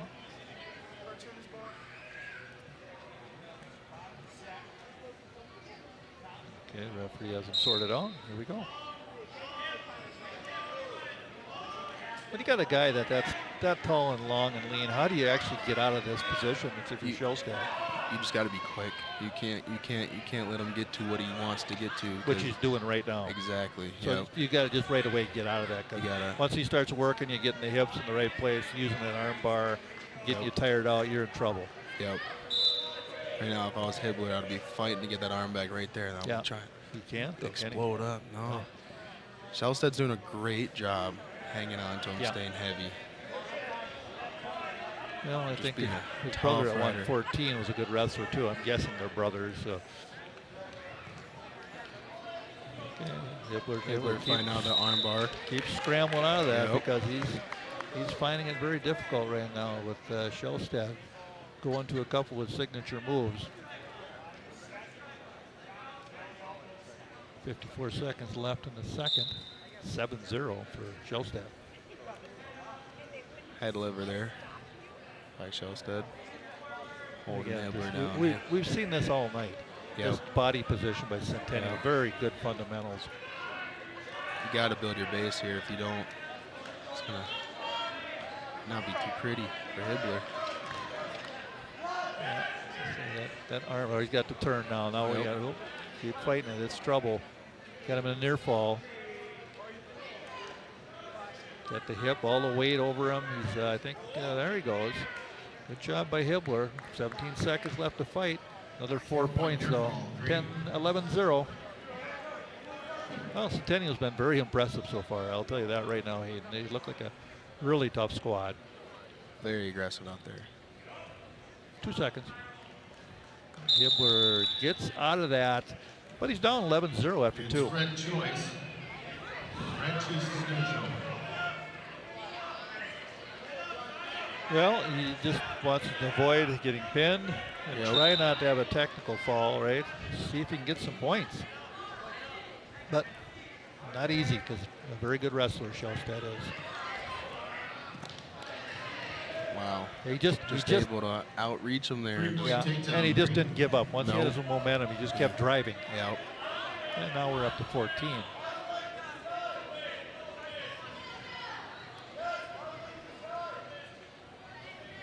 So working the arm, keeping the hips on top. Controlling the leg, just all the things you look for. So frustrating being on bottom with someone that knows how to Yeah. control the wrist and ride the hips. Yeah, and that's, seeing a clinic on that. Yep. And 13 left in the match. Right now, Elijah Hibbler just trying to hold on, not to get pinned, as Shellstad's been in total control after about the first 40 seconds. He turned it around. Looks like Shellstad is going for a cradle maybe or a crossface here. Hibbler doing a great job fighting back. Some of those crossfaces feels like punches going Oh, across. really? Yep. Yeah, like Hibbler's right doing there. Yep. Hibbler's doing a great job fighting back. Yeah, Shellstad definitely with 30 seconds left, trying to get to that major, trying to get that pin. Shellstad going back to that armbar again. Hibbler's in trouble here. Yeah, Hibbler just 20 seconds. He's got to kind of keep fighting it up. Yeah, there he goes. He's trying to roll him over. Potentially dangerous. Got a clasp. I think the shoulder was getting. Oh, okay. Well, that's certainly a break for Hibbler because he Yeah. was in trouble. Yep.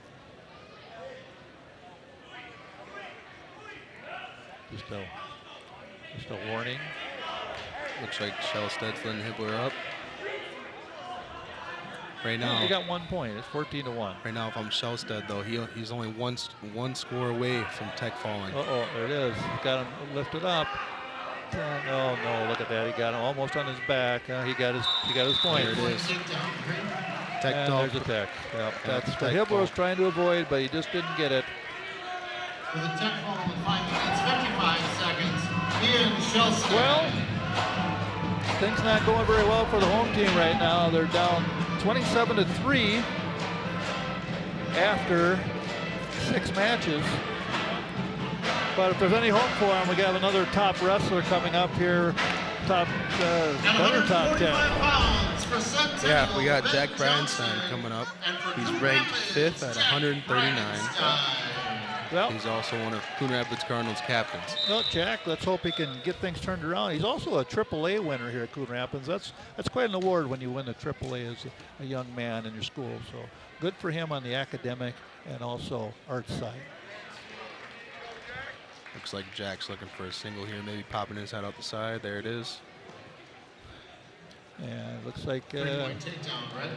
Brindlestein gets his 3 points. Now you're gonna see Jack working on a cradle here.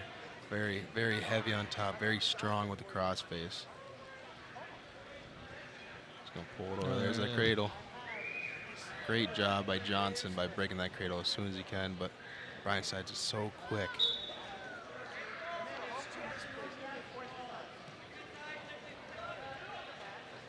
Well, I like the attitude by Brendan Stein. He's definitely the aggressor here, which is what we've seen from Centennial all night.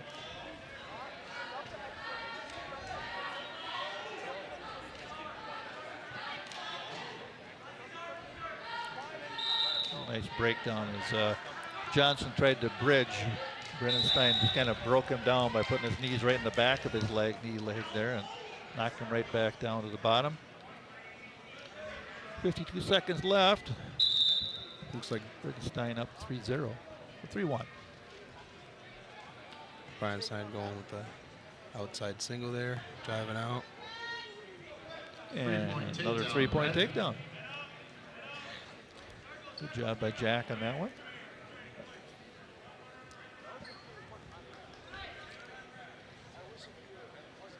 He looks like the stronger wrestler in this match. Yeah, Bridenstine's always been so good at riding on top because he's so long. Yep. Yeah, you got the look. A lot of those in there. He's got him in the cradle. Yep. And Johnson able to just roll out of it, but more points. So we're up to 10-1. Bridenstine up with 2 seconds. And that ends the first period. Jack Bridenstine up 10-1 over Johnson. What does Jack have to do this next period just to continue this? You know, if I'm Jack, I'm going to be looking to keep scoring points, to keep improving some of my shots. But once it's time, we need Jack to put him away. Yeah, you know. he's real close to a technical already. He wants to get that pin, though. Needs to be smart here. You know, John. Oh, yeah, there you got him right down. 3-point takedown, Red.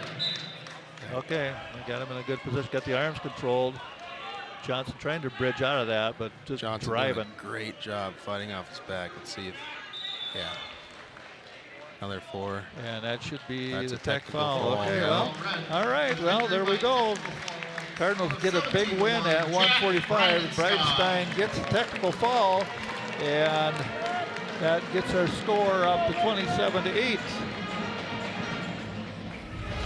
So there's still hope. With 6 matches left, he's got to win 4 of the 6 to make it interesting. That was a good match. I mean, I'm sure Jack wanted to get the pin, but he definitely was in control the whole match. Showed he had more strength. He had some really good power, and he's able to just kind of work that cradle, try to get him where he wanted him. Yeah, Jack definitely controlled that match, did what he needed to do. Didn't come away with a fall, but he came away with a tech fall. So. Yep. All right, 152. Looks like we're going to have. All right, at 152 pounds for Centennial, Parker Leader and Coon Rapids, Ben Rosendahl. So Parker Lear is up for Centennial and Ben Rosendahl for Coon Rapids. So we'll see what Lear has. 10th grader. Good single leg raise, took Ben down.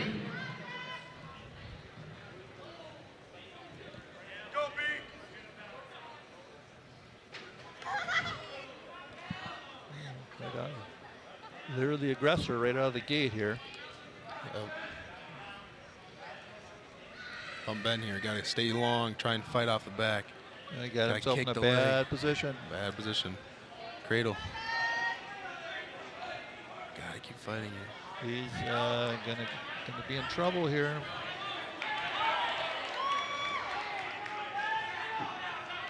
Yeah, exactly. Once you're there, the only friend is your clock. There's still a minute left in the period. Looks like it's his look on his face tells you, oh, he was able to roll out of it. He fought out of that somehow. Rosendahl, way to go. But he's down 7-0 after that 4 points. This is Parker Lear just really putting the pressure on right from the get-go. There you have it on top. On top. Looks like he's going with that arm bar. Oh, he's got him on his back one more time. Just a matter of time here before this ends the way it looks, because Rosendahl just doesn't have an answer at this point. Really needs to fight off his back. He needs to change control here. There he goes. Okay, he's able to spin out of that. 4 more points, though. We're up to 11. Could be attacked before the period's up. There's one more of those. Well, Centennial is really showing why they're a top team. There's some good wrestlers here. Oh, there we go. Got him in a bad way on his back. It'll be the blades are there. Could be a pin. There it is. There it is. For the victory by fall at 1 minute and 50 seconds, Parker leader.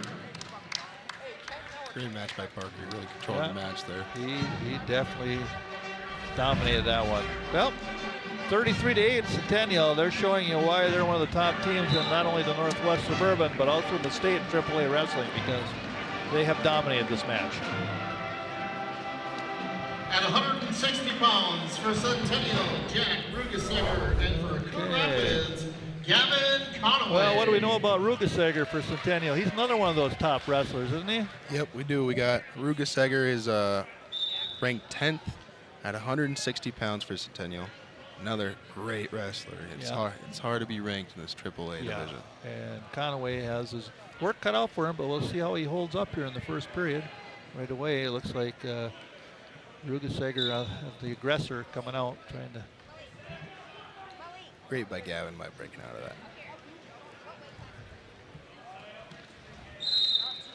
Out of bounds. Out of bounds. But again, just Rugesager just quick as a cat, just jumping in there and making his moves. Conaway tried a single leg there, but good movement again by Rugesager. He reverses around, gets a takedown.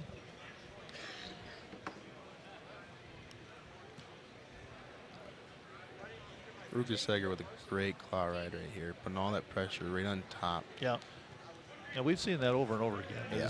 Fundamentally, these wrestlers are trained well. They're doing a lot of nice things tonight, Centennial. And Coon Rapids guys are fighting, but tough to do when you get guys doing technically things like that, because you just can't, like I say, you just can't fight on it when that weight is on top of you. You just have nowhere to go. Yeah, you can't stand up with all the weights on your head and chest. Yeah. Just unless you're Superman. Yeah.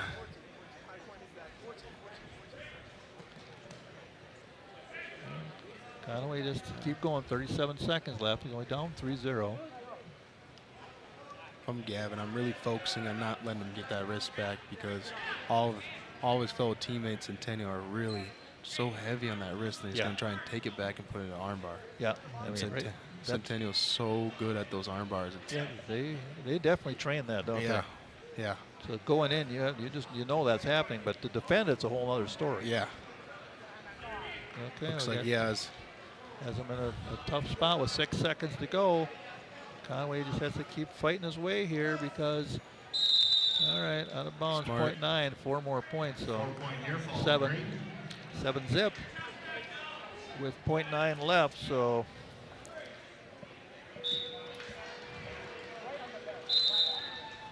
And that's the end of the first period. It's green choice.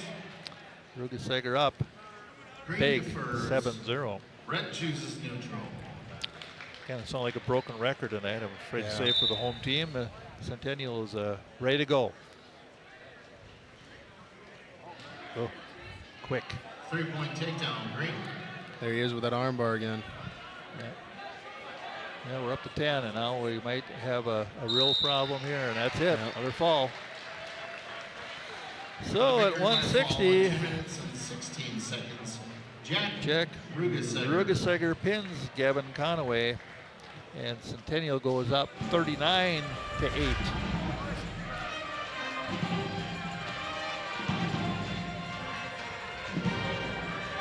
Well, that's 4 pins and 5 pins and 2 technicals so far for Centennial. That's really putting on a show. 4 matches to go.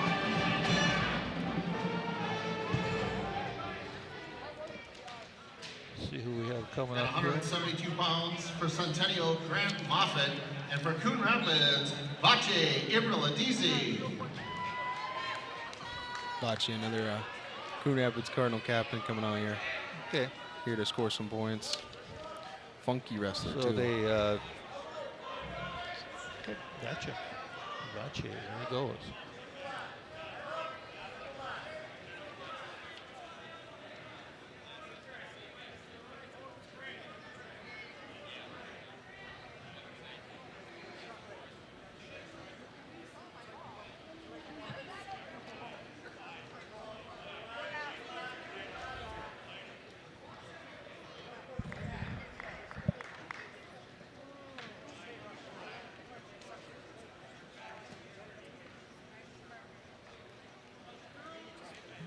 Both wrestlers just taking the first minute to try to see where they can attack.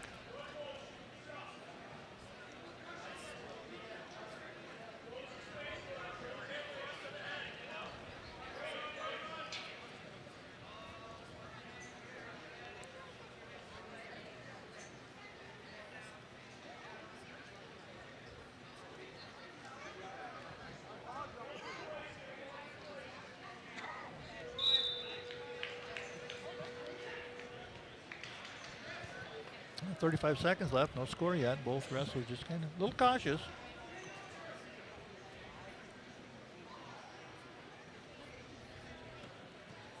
Good outside single attempt.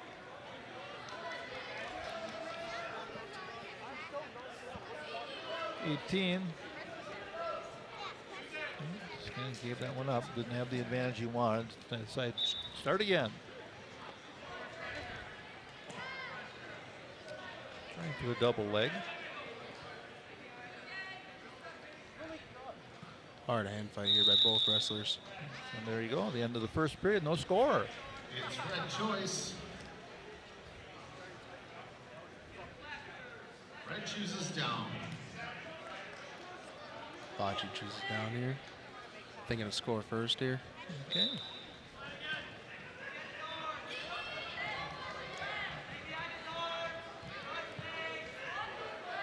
Great by Bocce there.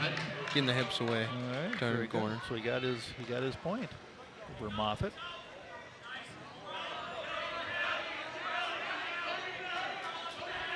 Looks like Moffitt really trying to target one of those legs here. You can see him looking at it and trying to do a lot of fakes. Bocce with a attempt to slide him by there. Yeah, just definitely. Lots of fakes come from Moffitt, and then he shoots that single. Yeah. Bocce staying heavy. You saw it. Moffitt doing a great job bringing that up. That's hard there. It takes a lot of strength. Get that hand down, a little more leverage. Bocce's giving that wizard down. Great wizard by Bocce. And Moffitt's still working on that leg, trying to get that Moffitt arm doing now. a great job No, climbing, and then Bocce goes for a headlock here. Still no score. Bocce going for. There we go, Bocce coming on top. Great scramble by both wrestlers. Yeah, good job by Bocce. You really get that takedown up 4-0. Good match. 36 seconds left in the second. The better matches we've seen in a while. Yep. Bocce looks like he's running head lever. Make sure he can't stand up here. Ooh, good attempt. Moffitt being good, still moving around.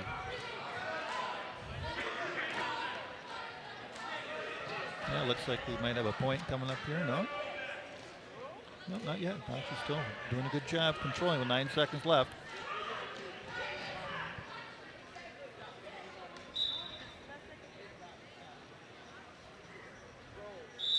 Okay, good job. It's green choice. Berlitze hanging on. What does he have to do in this fourth or third period to kind of hold on to this lead? Well, you know, if I'm Bocce here, he's doing great in control. You know, we have Moffitt that's also fighting back, so it's a close match here. It looks a lot closer in 4-0. But Bocce's doing a great job riding on top here. You know, if I'm him, I'm gonna go and try and turn him here. I'm gonna maybe even try to pin him here. Yep. Get the team extra points. Warning, green, stalling. Bocce doing a great job staying heavy on those hips.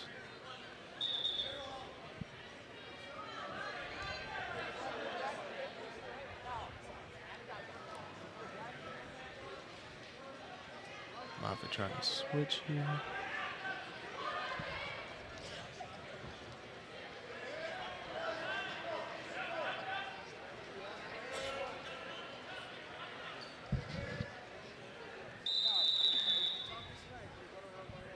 Got a warning by the referee for what? It looks like red was called for stalling. So Bocce was called for stalling. Maybe riding on that wrist for too long. So that's a warning, no point this time? Nope, but if Bocce would to do it again for stalling for any way, it would be a point then.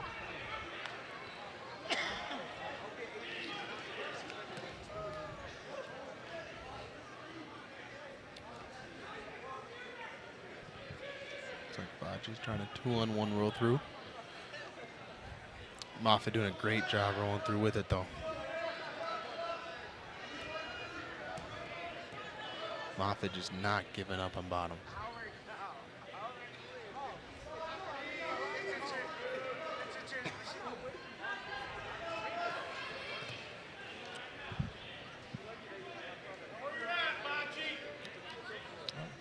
Bocce getting some encouragement from the fans here. For Zip, he just has to be smart here in the last 30 seconds. He needs no more points. I mean, it'd be nice to try to go for a pin, but sometimes you just want to get the victory, right? Yeah, right here, you know, Bocce, team wants a pin here, but you know, he can't throw everything away just for a pin. He's up by 4 right now. Even if Moffitt scores here, he just needs to, you know, get that time clock down, take the win, take the W. Yep. Another stalling on red. So now Moffitt got a point. So now if I'm Bocce, you got to be really smart here, because if Moffitt gets a chance to take him down, that's it. But looks like Bocce's riding good on top. Got that ankle hooked right there and staying heavy on the hips. There it is. Good match. Good job by Bocce Abralize.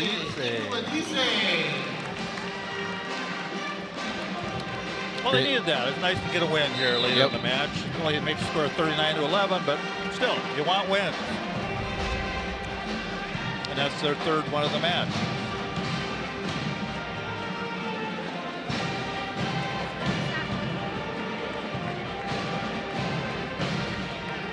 Well, we just have 3 more wrestlers to go on each team. And 189 pounds for Centennial, Andrew Pearson, and for Coon Rapids, Andrew Lassard.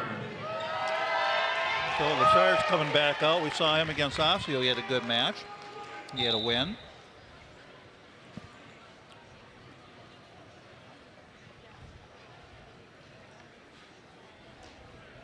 Lassard going for a 2-on-1 here. Wow, that's a great chip.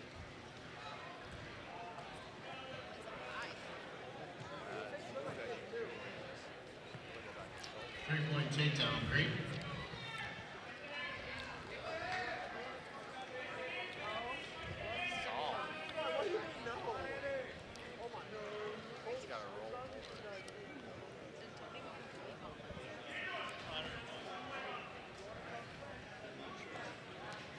Centennial with a great cradle here. Lassard needs to really kick his leg trying to fight off this. Yeah, and the match is over. Another pin by Centennial. For the victory by fall in 46 seconds, Andrew Pearson. Andrew Pearson dropped, went up a weight. He was listed at 172, and he came in and got another fall for Centennial. That makes the score 45-11. Well, Centennial, Hayden, is one of the top teams in the state. They've showed it today, and they're going to be there at the end of the year. They have a lot of good wrestlers. Yeah, Centennial's one of the teams to beat. You know, it's a tough match for Coon Rapids. I'm sure they're hoping for a closer match, if not a win. But you know. Okay, Carter Stuckey has moved to 215. And he's taken on Sarmamori, who also had a win against Osseo.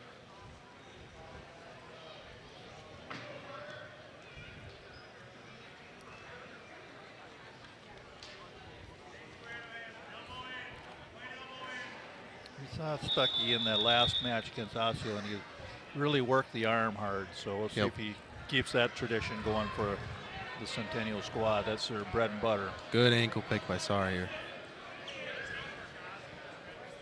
Three-point takedown, Red.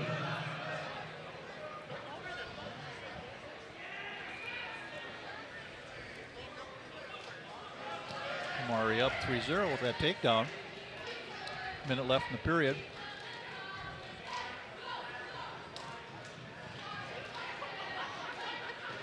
There's one. 1 point escape. Green.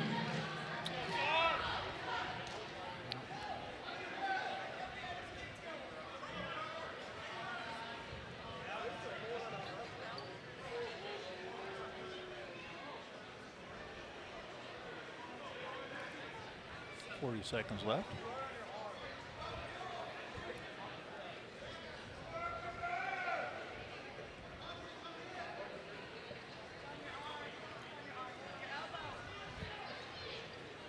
some fakes here.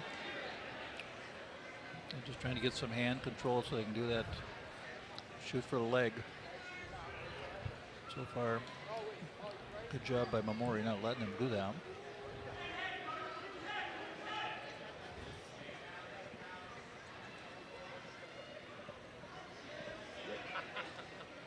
Two seconds. Good single. Great action right there at the end. Red Joyce. Good action, but 3-1 is a score. Red defers. Let's see what you see here. See, great ankle pick by Sar. Just grabs the ankle and nothing. And just runs right through him. Well, see if he goes back to that in the second period, up 3-1. Over Carter and Stuckey.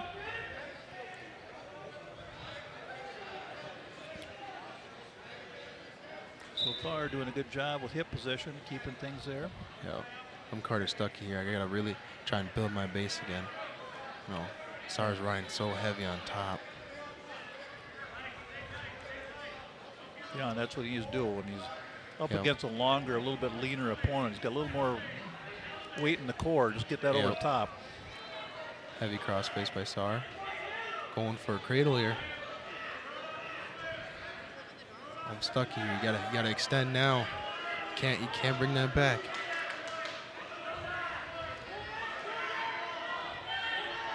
Oh, there he has a nice position there. I'm sorry. Oh, Stuckey with a Stuck good, able to break through.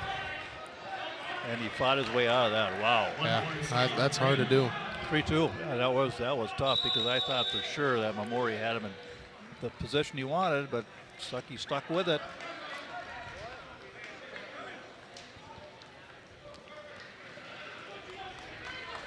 .47 seconds left. Good match. Yeah. Might be the best one we've had so far. Last one was good, but this one's really looked tight.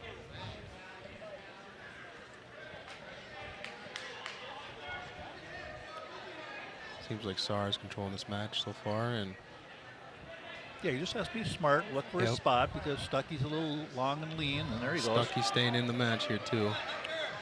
Oh, careful here. Smart by Sar right here, getting his hips out.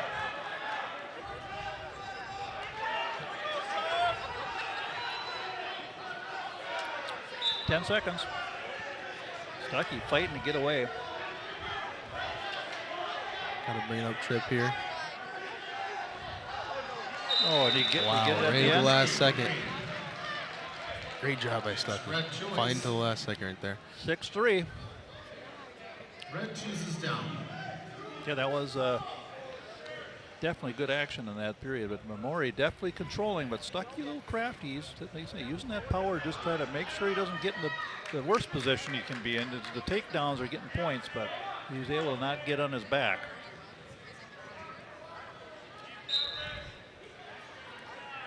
Let's see if Mamori can get out of this and get an escape, get back to a 4-point lead.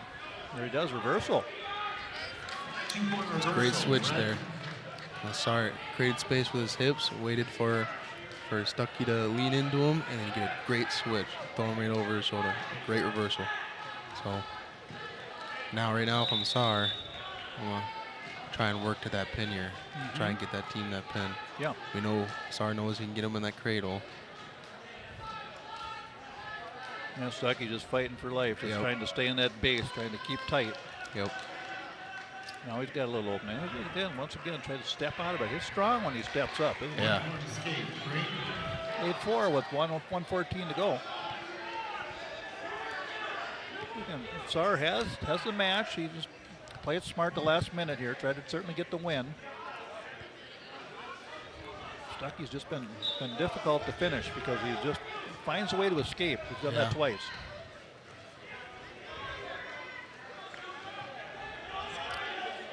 And 50 seconds left. Arm drag attempt. Double leg attempt. Good sprawl Nice out. Stuckey, yep. There he goes. There goes back to that ankle pick again. Yep. More of a knee pick this time, but same idea. 3-point takedown. Red. Oh, good. And he got the takedown. 11-4 then for Yep. Mamori. 1-point escape. And an escape again. Yeah. Seems to be Stuckey's bread and butter. 3 points on escapes out of his 5. 11-5, 31 seconds left. Yeah, I'm sorry, I gotta be careful. Stuckey just tried that headlock right there. You don't want to get caught in that, especially when you're up 11-5. Yeah, and you know what comes after the headlock, that arm bar. Yep. Or even the pin from the headlock there. Yeah. It's scary to be putting that. 13 seconds. Yep. So far, Sarmamari just hanging in there, doing a nice job riding this one out. 6 seconds. Looks like he's in good shape now to get the win.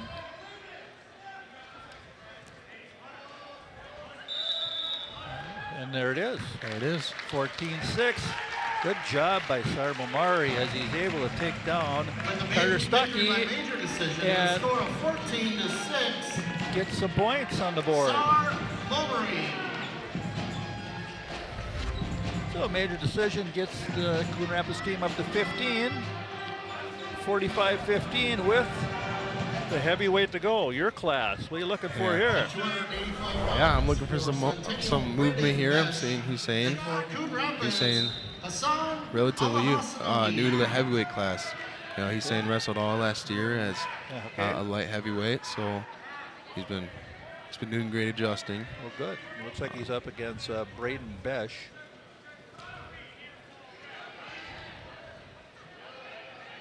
Right now, Just great movement. Besh was able to get that quick takedown. Go behind, there. yep. Well, now he's got the arm. Looking to work that arm. Working that arm bar there. 2-1-1 bar there. Got the head locked. Yep.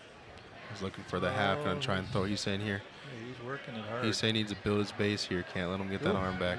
A lot of pressure on that arm right now. Yeah, it looks like he's going for a cowboy. It'd be a first time tonight, wouldn't it? Yeah, it would.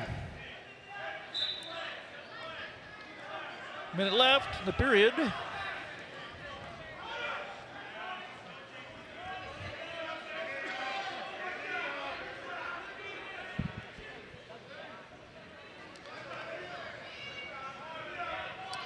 Besh just controlling the match so far, just using again his power on top. Good hip drive, working the arm, just tiring his opponent out. All right, there's a nice escape. Escape by Hussein. Good job fighting here. That's good. 3-1. Snap and go!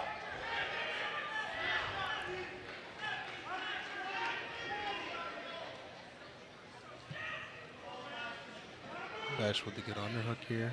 Yeah, they like that underhook too, don't they? Yep. Oh, there Good it is. knee pick by Besh there. There's a takedown. 3 more. 6-1. 8 seconds. Hussein just has to kind of just be smart here, ride out the period, regroup. Oh my. That turned in a hurry. Very good screen choice. Well, what does Hussein have to do here? He had some good moments there, but that move right there just that got knee him in pick trouble. right there. That was two of those, right? Yep. Besh up 6-1. Yeah, if I'm Hussein here, I'm gonna try and really hurry to get out from under him. Yeah. And Besh looks like a great rider. He's super heavy. Yeah, and he's strong. Yeah. He's got some muscles ripping in does. his arms. We're going for that crossface here. Looks like a butcher running the butcher. Yeah, Hussein got to fight hard through it. Keep circling. Besh being smart here though. He's really sitting back, putting all that pressure all on the neck. Fighting real hard. Not a position anyone wants to be in here. Oh, no, it doesn't look fun at all. Oh, you can see the grimace on his face for Hassan, just trying to figure out how he can try to get out of this. He's up against a good wrestler. Hussein fighting out of it, though. That's pretty impressive. Yep, back to that arm bar. Yep, here's that arm bar here. Work and switch it, try to flip him around. Trying like to keep his base, but he's breaking down the other arm as well. Centennial's bread and butter here. Got to try and keep fighting. Got to keep that's circling with them. That's your only way out of that is just circling with your legs. So both your arms are tied up. Yep. But right now, he's got him close, isn't he? A near fall for sure. Yep. Just roll him a little more. Right now, Besh is trying to get his legs up, and there it is. That's it. Okay, that's how the match is going to end. It looks like a pin. Centennial with a dominant win this evening as they're going to hit 3 minutes and 12 seconds. 51-15. Well, Hayden, I was hoping we were going to have a little bit more of a competitive match, but Centennial came in, a highly ranked wrestling team, and right out of the gate when they beat Zhang in that first match, that set the tone. Yeah, you know, Centennial came here and they were ready to go.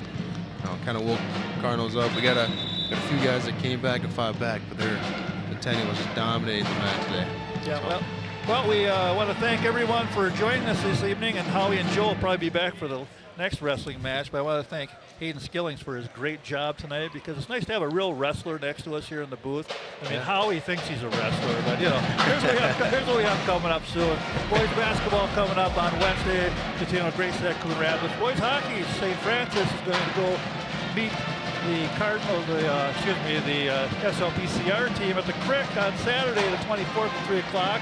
And boys basketball again, Osseo at Coon Rapids, Tuesday, one of those days will be January 27th at 7. Probably can't be both days, but you know what I'm saying.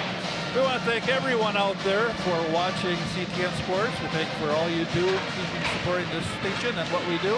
And for Hayden Skillings and our whole crew, this is Jerry Grant saying good night.